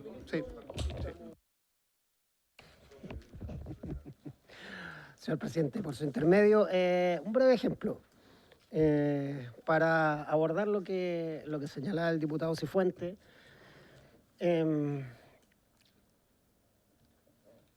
¿qué tipo de unidades productivas estamos pensando? Para eso primero es importante entender que lo que estamos haciendo aquí no es necesariamente una variación sustantiva de cómo esperamos que actúe en equilibrio esta industria. Esto es una industria que por su escala está planteada siempre, tiene un componente de demanda nacional, pero tiene un componente importante de demanda internacional por los volúmenes a los que nos estamos refiriendo, y eso es lo que ha generado atracción de los distintos polos industriales del mundo, en Japón, en Corea, en Alemania. Y ayer precisamente conversábamos esto con el comité estratégico que señalaba el ministro Grau, donde está el exministro Juan Carlos Jovet de la administración de Piñera, también está el ministro Hernández Solminiak, está la presidenta Bachelet y distintos representantes de la sociedad civil. Lo que uno observa en la demanda internacional es que la demanda internacional ha ido extendiendo los plazos en los cuales estaría adquiriendo este producto. O sea, los tiempos de maduración de esta industria se han ido extendiendo. Pero nuestro portafolio de proyectos, como mostraba el ministro, ya están aquí. Y nosotros esperamos que 1 o 2 proyectos tengan RCA este año, unos cuantos más tendrán RCA el próximo año. Y por lo tanto, ahí hay un valor que quisiéramos intentar aprovechar. Y para eso tenemos que tratar de que industrias donde no es necesario un cambio tecnológico, porque si uno piensa, por ejemplo, en la movilidad de la minería, para que utilicen el hidrógeno necesitan tener camiones distintos a los que hoy tienen. Pero hay unidades productivas que hoy día utilizan hidrógeno gris o amoníaco gris. Quizá el caso más reconocible es el de la refinería. Entiendo, diputado Sauerwein, que usted trabajó en Methanex. Al ladito de Methanex hay una refinería de diésel. Hay otra acá en la quinta región, en Aconcagua. Hay ganada plata. El grupo Sauerwein, mira. El diésel se refina utilizando hidrógeno, ¿sí? El diésel se utiliza utilizando de manera intensiva hidrógeno. Ese hidrógeno hoy en día es lo que se conoce como hidrógeno gris, que se produce descomponiendo el gas natural, ¿sí? Una refinería de un tamaño como el del mercado nacional, como el del mercado chileno, consume al año más o menos 50 kilotoneladas de hidrógeno. Eso es el consumo que demanda una refinería en nuestro país. Esas 50 kilotoneladas producidas con hidrógeno gris varían entre 2 y 4 dólares. O sea, digamos 3 dólares por tonelada, o sea, por kilogramo de hidrógeno, ¿sí? En cambio, producidas con hidrógeno verde, que esta vez no es descomponiendo el gas natural, sino utilizando un proceso de electrólisis alimentado por energía limpia, cuesta entre 4 y 8 dólares por kilo. O sea, digamos 6. Entonces, si se fijan, para que uno pueda hacer el caso de negocio donde el hidrógeno gris se pueda sustituir por el hidrógeno verde, tendría que generar un subsidio de alrededor de 3 dólares por kilo. Si uno quiere sustituir 50 kilotoneladas, esos son 150 millones de dólares al año, más o menos.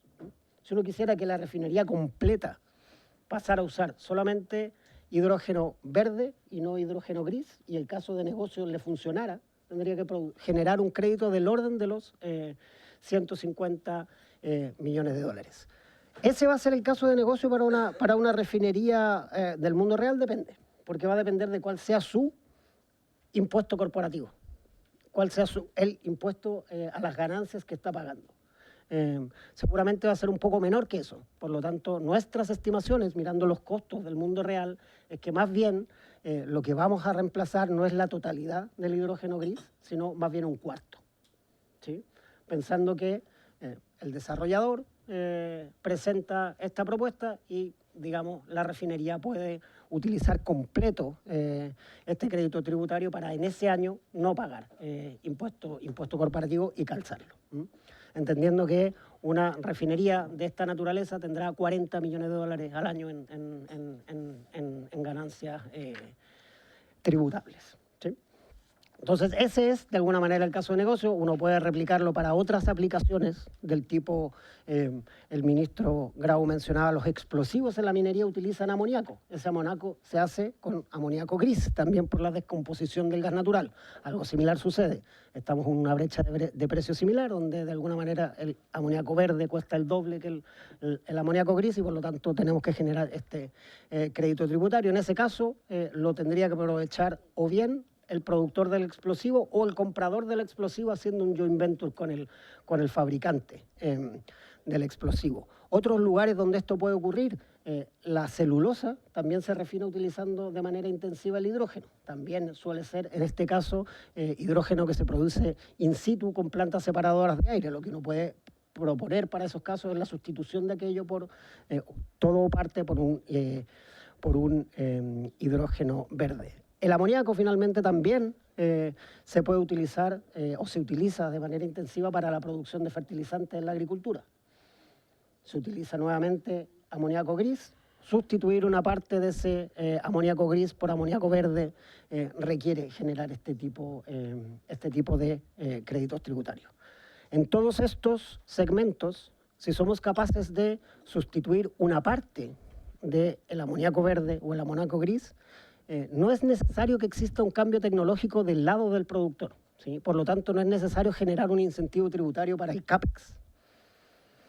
Es simplemente necesario generar un incentivo tributario para los costos variables asociados al insumo productivo. Y eso es a lo que está dirigido este tipo de proyecto. ¿Y por qué creemos que haciendo un incentivo de esta naturaleza que hace las subastas el año 25, pero empieza a, digamos, generar el crédito tributario más bien el 2030? ¿Por qué estamos pensando que algo de esa naturaleza es positivo y por qué es importante tramitarlo hoy? Porque este portafolio de proyectos ya existe y por lo tanto hay que aprovecharlo, porque si uno deja pasar el tiempo para la maduración de la demanda internacional, algunos de estos proyectos o su RCA va a vencer o sus estudios de evaluación van a quedar fuera de actualización.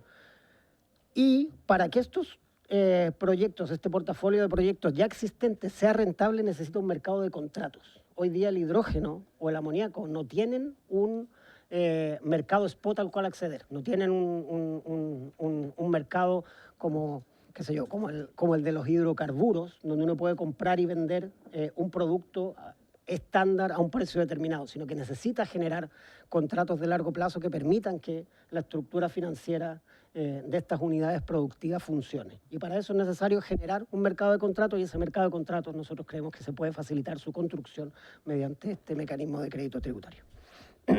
Eso, señor presidente.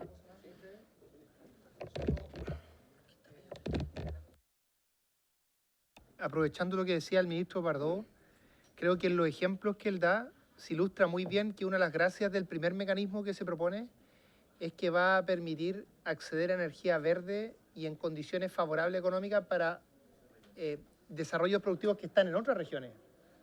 O sea, claro, esto hace viable la producción de hidrógeno verde a gran escala en Antofagasta y en Magallanes, pero quienes van a utilizar ese hidrógeno y van a tener estas ventajas tributarias van a estar en todas las otras regiones de Chile, a veces industriales, hay temas agrícolas que se pueden ver beneficiados. Entonces, es también ocupar una estrategia que permita que esto que es tan importante para el país se distribuya las oportunidades y los desarrollos tecnológicos que genera en las distintas regiones. Eso, presidente. Muy bien, gracias ministro Pardo, ministro Grau. El diputado Mellado ya hizo una pregunta, viene ahora el diputado Bianchi, del diputado Romero, del diputado Cifuente, después el diputado Frank Sauerbaum, Grupo Sauer, Mellado y Donoso. ¿Ya? Tiene la palabra, diputado. Sí.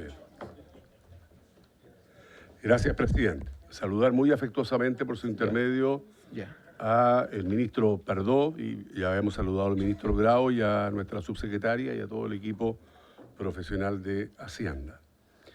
Estimadas colegas, diputadas y diputados, mire, este debate o esta discusión que comenzamos a partir de hoy día en esta Comisión de Hacienda es, entre otras cosas, una señal no solo a aquellas empresas que puedan o no tener un marcado interés en esta industria, sino que es una señal para el mundo. No es circunstancial que la región de Magallanes en esta materia tenga algún rol protagónico producto de sus principales características climatológicas y otras tantas virtudes. Entre otras, por ejemplo, han de saber ustedes que en la Antártica, un país o un territorio reclamado por más de 28 países del mundo, lo que se usa hoy día es petróleo, diésel, que es el lugar más prístino del mundo donde, entre otros de los componentes, más allá del uso que ustedes hacían mención, habría que agregar la importancia que esto tiene en un territorio de clase mundial como es el territorio antártico. Yo parto por decir que en lo personal tengo el interés absoluto y completo y formado de poder respaldar este tipo de industria. Y este tipo de industrias efectivamente las hay serias, como lo que aquí se ha señalado. Hay una empresa HNH y hay otra empresa, la Total Energy, que tengo la impresión son las que a lo menos han tenido mayores avances. De hecho, hay una que ha hecho una inversión de 16.000 millones de dólares.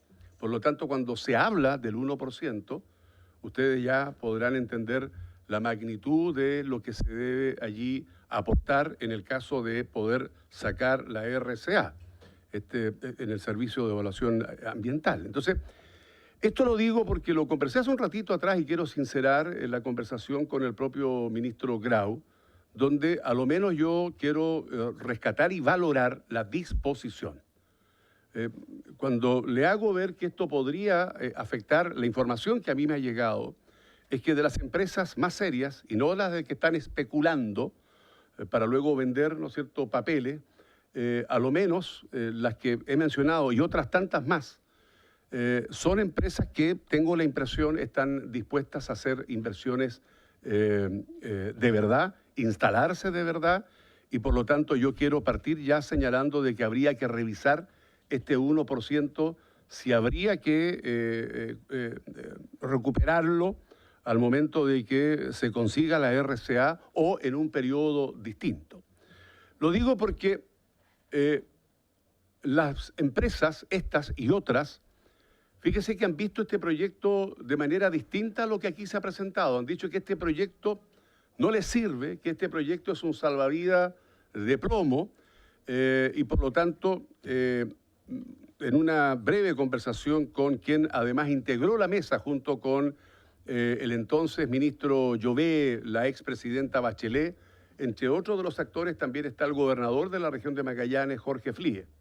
Bueno, entiendo que el gobernador se reunió hoy día con estas empresas para ver cuál es la postura que existe. No tengo duda que esta comisión lo va a invitar a todos los actores. El gobernador ya solicité, pero yo quiero pedirle algo puntual, además, presidente, y ojalá esta comisión de verdad recogiera esta solicitud.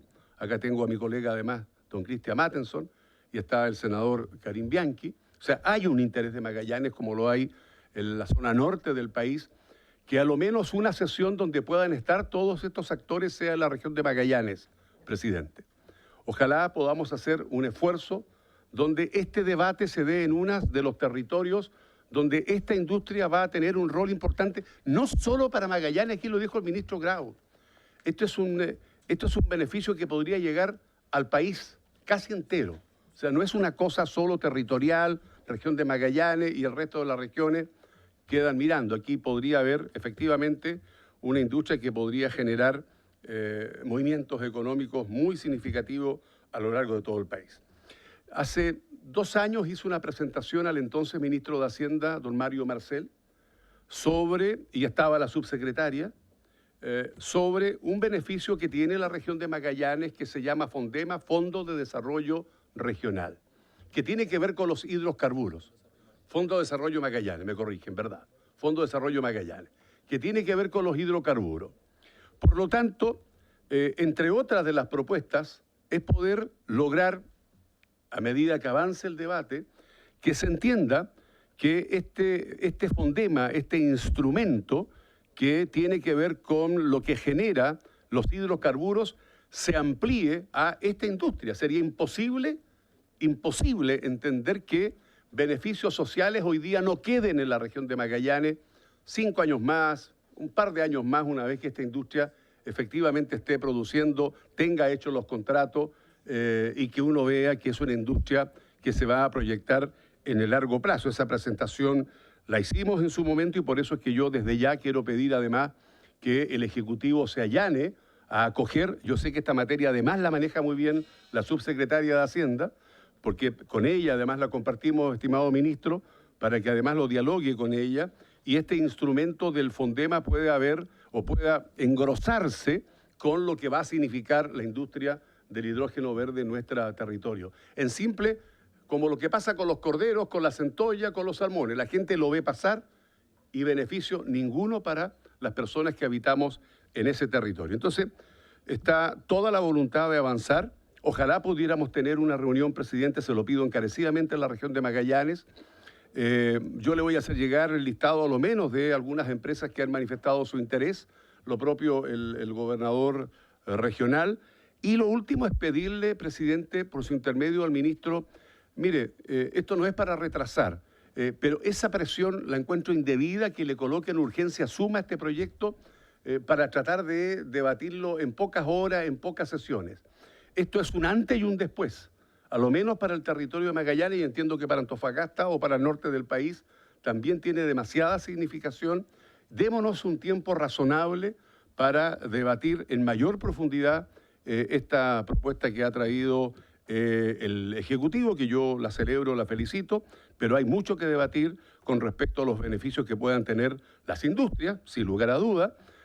Habrán plazos distintos que conversar, porcentajes distintos que conversar, pero yo creo que nadie puede rehusar en avanzar en una discusión que es significativa, no solo en el orden económico, yo espero que a futuro también en el orden social para el territorio que represento.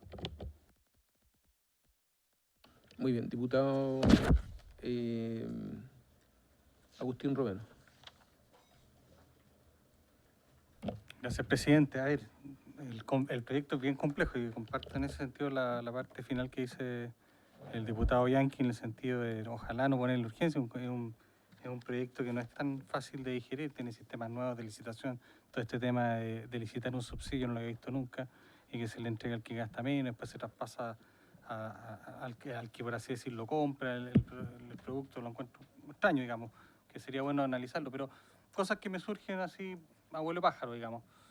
Entiendo que estos 2.800 millones para toda la industria que produce hidrógeno verde, y solamente el estatuto de las empresas, o este estatuto del tema del impuesto de primera categoría, es para la región de Magallanes. Pero yo no logro entender que si uno de los intereses también es que la minería se beneficie de estos y ocupa mucho hidrógeno verde, yo entiendo hasta donde sé que la minería no está tan fuerte en Magallanes, sino que está más fuerte en Antofagasta, en el norte. Entonces, no entiendo por qué se elige 100% Magallanes para estos beneficios, si donde se puede hacer algo relevante es en el norte también. No digo que no sea Magallanes, ojo, sino que también no sé por qué se considera solamente Magallanes, y que donde está el cliente que está en el norte se puede ver. Lo otro que quería preguntarle en el fondo del tema de la contribución, que entiendo por el proyecto se hace una vez que se obtenga la resolución de calificación ambiental, ¿ya? Pero no sé si será así, me da la impresión que sí, pero la pregunta es, hoy día las resoluciones de calificación ambiental no valen nada en este país, porque al final nosotros yo creo que hemos visto que el tema ambiental, la normativa en este sentido, en cualquier minuto viene alguien y lo da vuelta, y vuelta al tribunal, y volvemos a retrotraer todo. Entonces, la pregunta, abuelo pájaro, que le digo al ministro, comienzan a pagar de todas maneras esta contribución, a pesar de que en Chile no hay seguridad jurídica en materia de normativas ambientales. Eso es lo que se quiere hacer, porque si esto va a ser de ese modo y va a servir de ejemplo para otro tipo de proyectos que se quiere incentivar, hay que dar seguridad jurídica a nuestra normativa ambiental, que es muy mala en ese sentido. Entonces, yo no entiendo. ¿Qué tienen establecido ustedes? Que tratándose de estos proyectos de hidrógeno verde, por ejemplo, como propuesta, no se podrá alterar la resolución de calificación ambiental, no será objeto de recurso alguno. y valdrá para siempre, como para darle un poco de tranquilidad a los inversionistas y no pues, se pongan a pagar para que después aparezca un ambientalista y finalmente termine esta cuestión retrotrayéndose, o le van a devolver la plata si se retrotrae. ¿Hay algo de eso en la ley? Eso.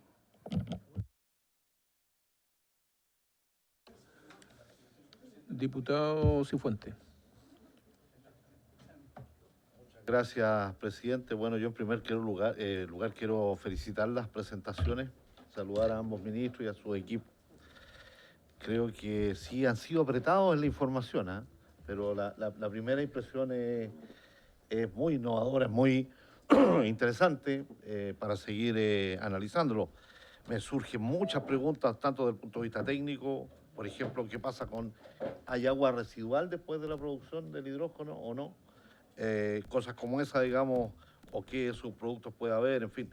Pero quiero dejar por ahora planteado 2 o 3 cuestiones que me parecen muy interesantes. Una es el modelo de incentivo. Creo que es una cosa muy interesante de considerar.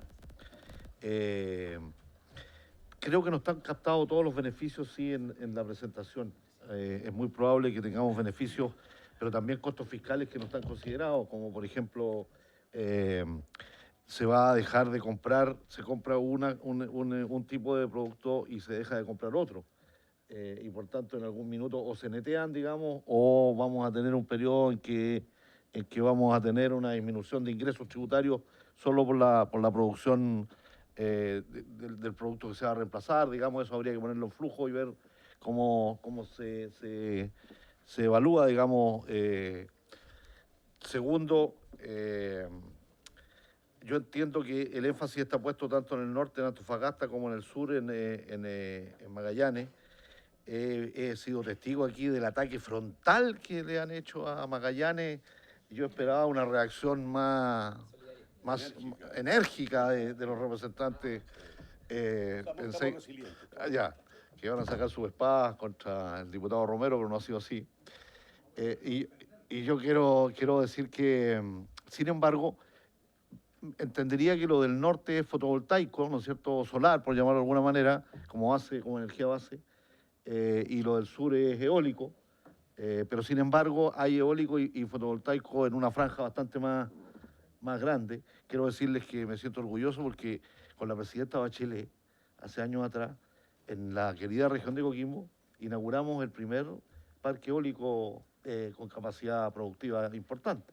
Entonces, en nuestra región también hay capacidad eólica y fotovoltaica. Entonces, la pregunta ahí es ¿por qué hasta ahora los incentivos, o digamos las empresas, ¿no?, que son las que finalmente eligen los lugares, han mirado el sur, el extremo sur y una parte del norte y no otras áreas? No sé si ha habido alguna política pública desde esa perspectiva que las haya incentivado, digamos, o tiene que ver básicamente con la existencia de recursos naturales que son los que andan. Por ejemplo, ¿no es cierto? Hay otras cuestiones como las referidas a lo de la adicionalidad financiera, ¿dónde se va a firmar o establecer el compromiso, digamos, esto ustedes lo que están pidiendo, entiendo yo, es que la empresa demuestre que hay primero una estructura de costo y después una cierta rentabilidad para operar, ¿no es cierto? Y sobre esa rentabilidad, o digamos, sobre los resultados operacionales de los primeros 10 años, en fin, se establezca la necesidad de un subsidio. A la hora de establecer la necesidad del subsidio, se hará la solicitud por los kilos que mencionó el ministro. Bueno, en el modelo, ¿dónde se refleja eso, digamos, en el estudio de impacto ambiental o en otro documento que va a ser recogido, digamos, por, no sé, el Servicio de Impuestos Internos o el propio Ministerio de Energía, en fin, que certificará que efectivamente, digamos, en el flujo existe la necesidad de inyectar, digamos, entre comillas, inyectar, dejar de ganar, más bien dejar de recoger impuestos, ¿no? Y eso, ¿quién lo valida? Porque eso requiere una validación. Yo supondría que si estuviese creada la agencia de desarrollo, sería esa agencia la que debiese terminar certificando este tipo de incentivos, ¿no? Me da la impresión, cuando discutimos el proyecto de agencia, una de las funciones precisamente era poder validar esta y este ser un objeto de trabajo de esa agencia, digamos. Entonces, no sé cómo lo ven desde el punto de vista del modelo institucional, digamos, de gobernanza del proyecto y cómo se van transparentando esas autorizaciones. Después,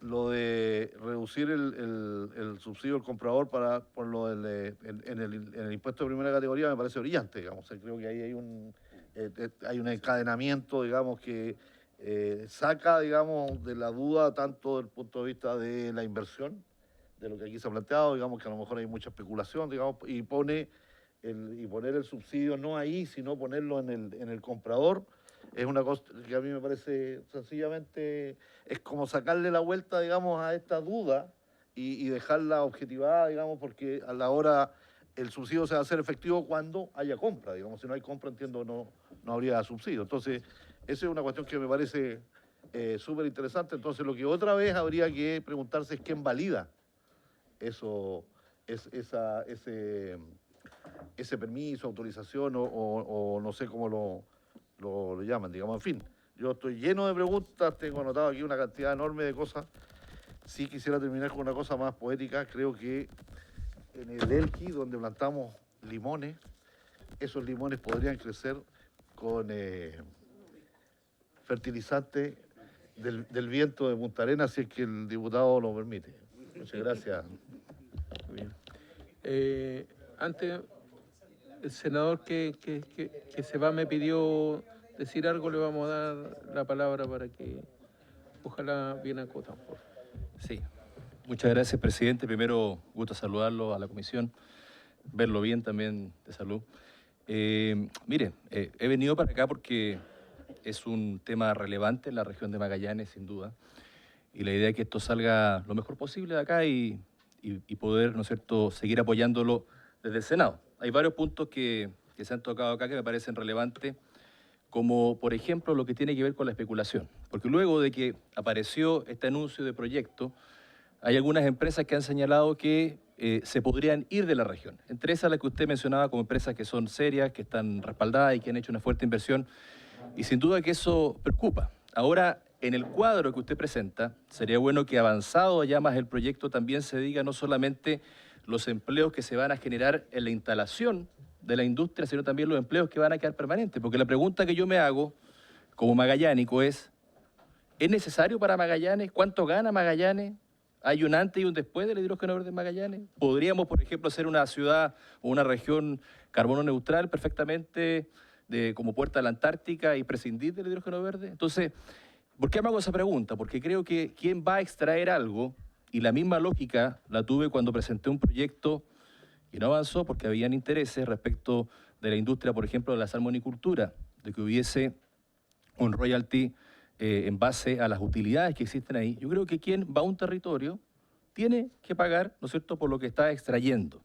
Y en esa línea, creo que es relevante lo que pasa con el tema de la especulación, porque al haber el subsidio, como se señala, a la demanda, ¿no es cierto?, evita, en cierta medida, que los dueños de esos derechos puedan especular como también, ¿no es cierto?, este pago que se realiza. Ahora, creo yo que lo importante es, para poder dar certeza jurídica a quienes están desarrollando esto, es ver el momento que se entrega, ¿no es cierto?, este 1%. Porque al momento de la RCA, y como se ha señalado acá, ¿qué certeza entrega la RCA? ¿Es realmente el momento en el cual esta inversión va a tener la seguridad para poder entrar a un mercado? Yo creo que es discutible. Entonces, estamos de acuerdo en que hay que pagar un derecho. A mí me interesa saber en qué se va a utilizar, ¿no es cierto? Ese 1% me parece fundamental, así como se ha hablado de que hay un Fondema. Existen varias leyes de excepción en Magallanes que tienen que ver con beneficios fundamentalmente a la industria. Y yo creo que es la oportunidad para esto orientarlo a su beneficio social. Si se saca hidrógeno verde, por ejemplo, ¿por qué no pensar en el impuesto al combustible de la gente que vive en la región de Magallanes?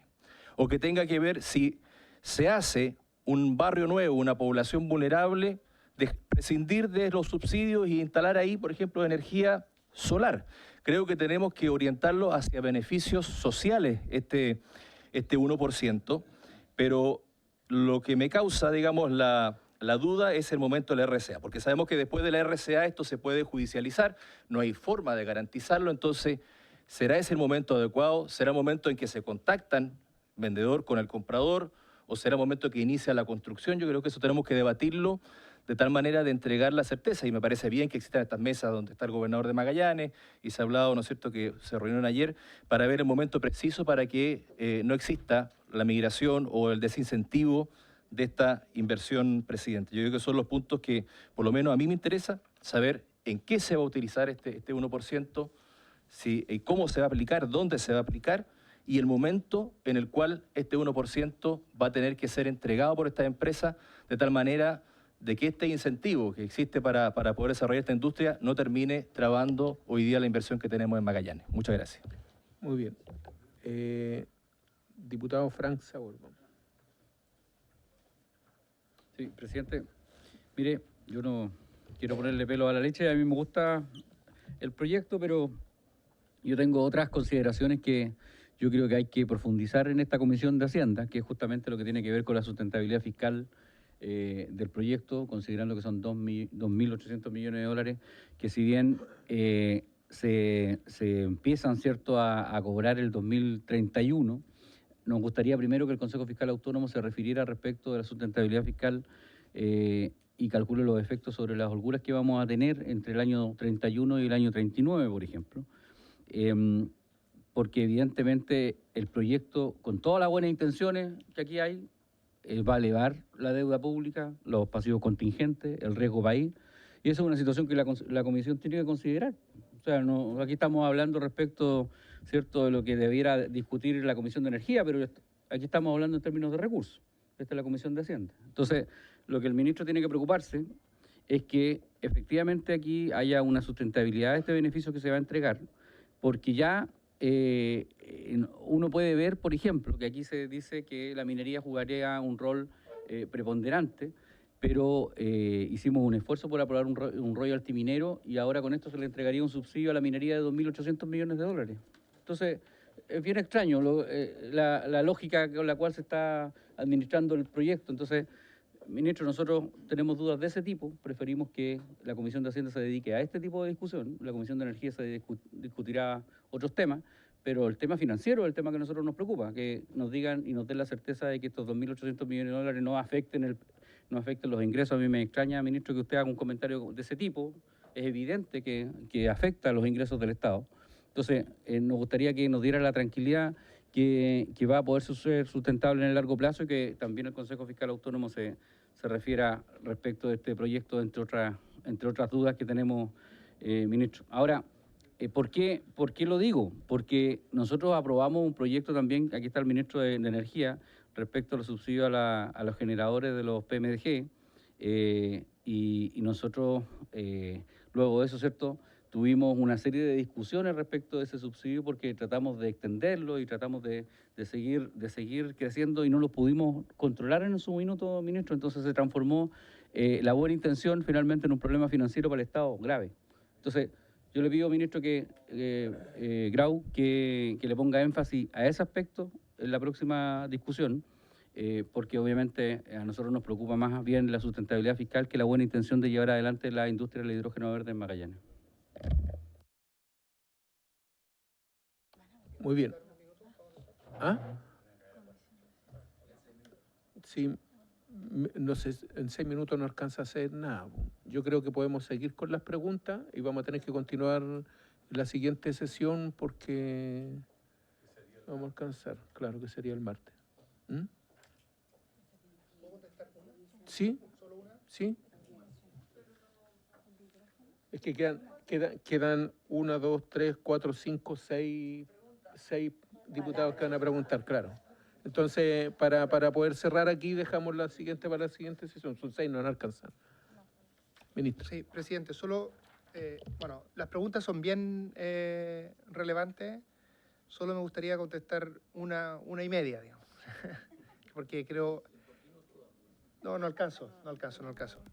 Pero la pregunta que hace tanto el diputado Bianchi como el senador Bianchi también, respecto a este 1%, que es lo que ha generado más debate. Primero, describir cuál es el problema, solo recordar. El problema que existe acá es que este es solo un tema para Magallanes, porque tiene que ver con el régimen específico de Magallanes. Pero el problema es que imaginen un proyecto de 10.000 millones de dólares, el 1% son 100 millones de dólares que tendría que pagar al momento el RCA.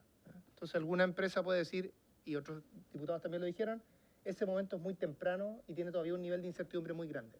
A pesar de que si el proyecto no se desarrolla, la plata se les devuelve. Eso es lo que dice el proyecto de ley. Pero igual podría ser mucho tiempo después que se les devuelve. Bueno, lo primero que quiero transmitir es que vamos a tener tiempo para conversar esto, pero nosotros como Ejecutivo estamos totalmente disponibles a llegar a un diseño que mejore ese problema. No, este es un proyecto de ley que busca promover esta industria. Por lo tanto, no queremos que alguna empresa a propósito de esto quede peor. Y por lo tanto tomen una decisión negativa. Eso en ningún caso. Hay muchas formas de abordar esto. Yo no me quiero casar con alguna, pero solo nombrarla.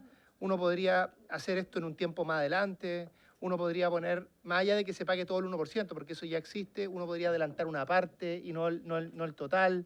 Uno podría decir que esto se adelante en la medida que la empresa quiera no pagar el impuesto de primera categoría. Hay muchas formas en las que esto se puede realizar. El mensaje que queremos dar como Ejecutivo, a propósito del debate que ha existido en Magallanes, es que como el foco del proyecto es promover una industria, estamos seguros que vamos a encontrar un diseño en que las empresas que quieran hacer estos desarrollos de proyectos queden igual o mejor a propósito del diseño.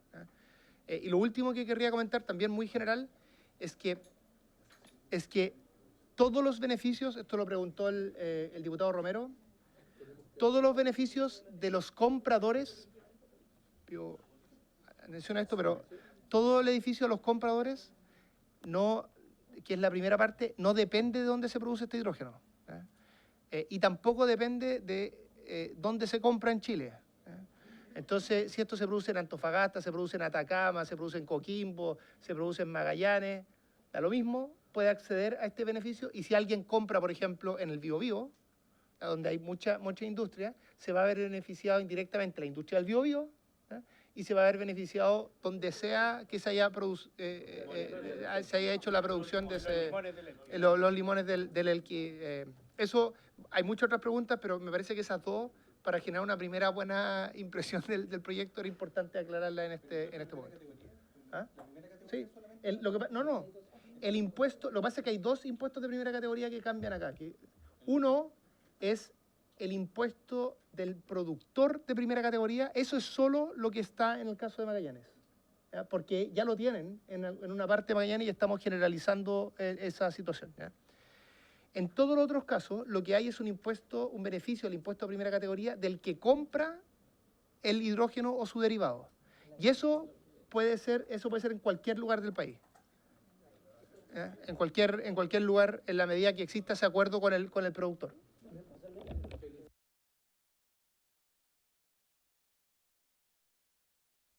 Muy bien, vamos a tener que dejar las demás preguntas para la siguiente sesión. El diputado Bianchi, nos da un segundito, diputado Cifuentes, que quiere sacar un acuerdo de hacer la sesión en Magallanes. ¿Si les parece? Ya, busquemos una alternativa porque no hay acuerdo. ¿No hay acuerdo? No, pero en serio, presidente, yo, de verdad, dada la importancia que esto tiene, no solo para Magallanes, no solo para Antofagasta, el resto de la región, esta es una señal mundial. Estamos hablando de una industria que efectivamente va a posicionar a Chile a nivel mundial. Yo estoy pidiendo que en uno de los territorios relevantes, Magallanes, se pueda hacer una sesión como una demostración de descentralizar una discusión que tiene la mayor relevancia en un territorio. Eso estoy pidiendo. Los colegas podrán aceptarlo o no, pero me parece que es del todo razonable pedirlo. Sí, conversémoslo después cuando termine la sesión. ¿Ya? No. Ya. No, lo vamos a... Diputado, lo vamos a conversar. Sí. Bueno, lo conversamos después. Por haberse cumplido el objeto de la sesión, esta se levanta.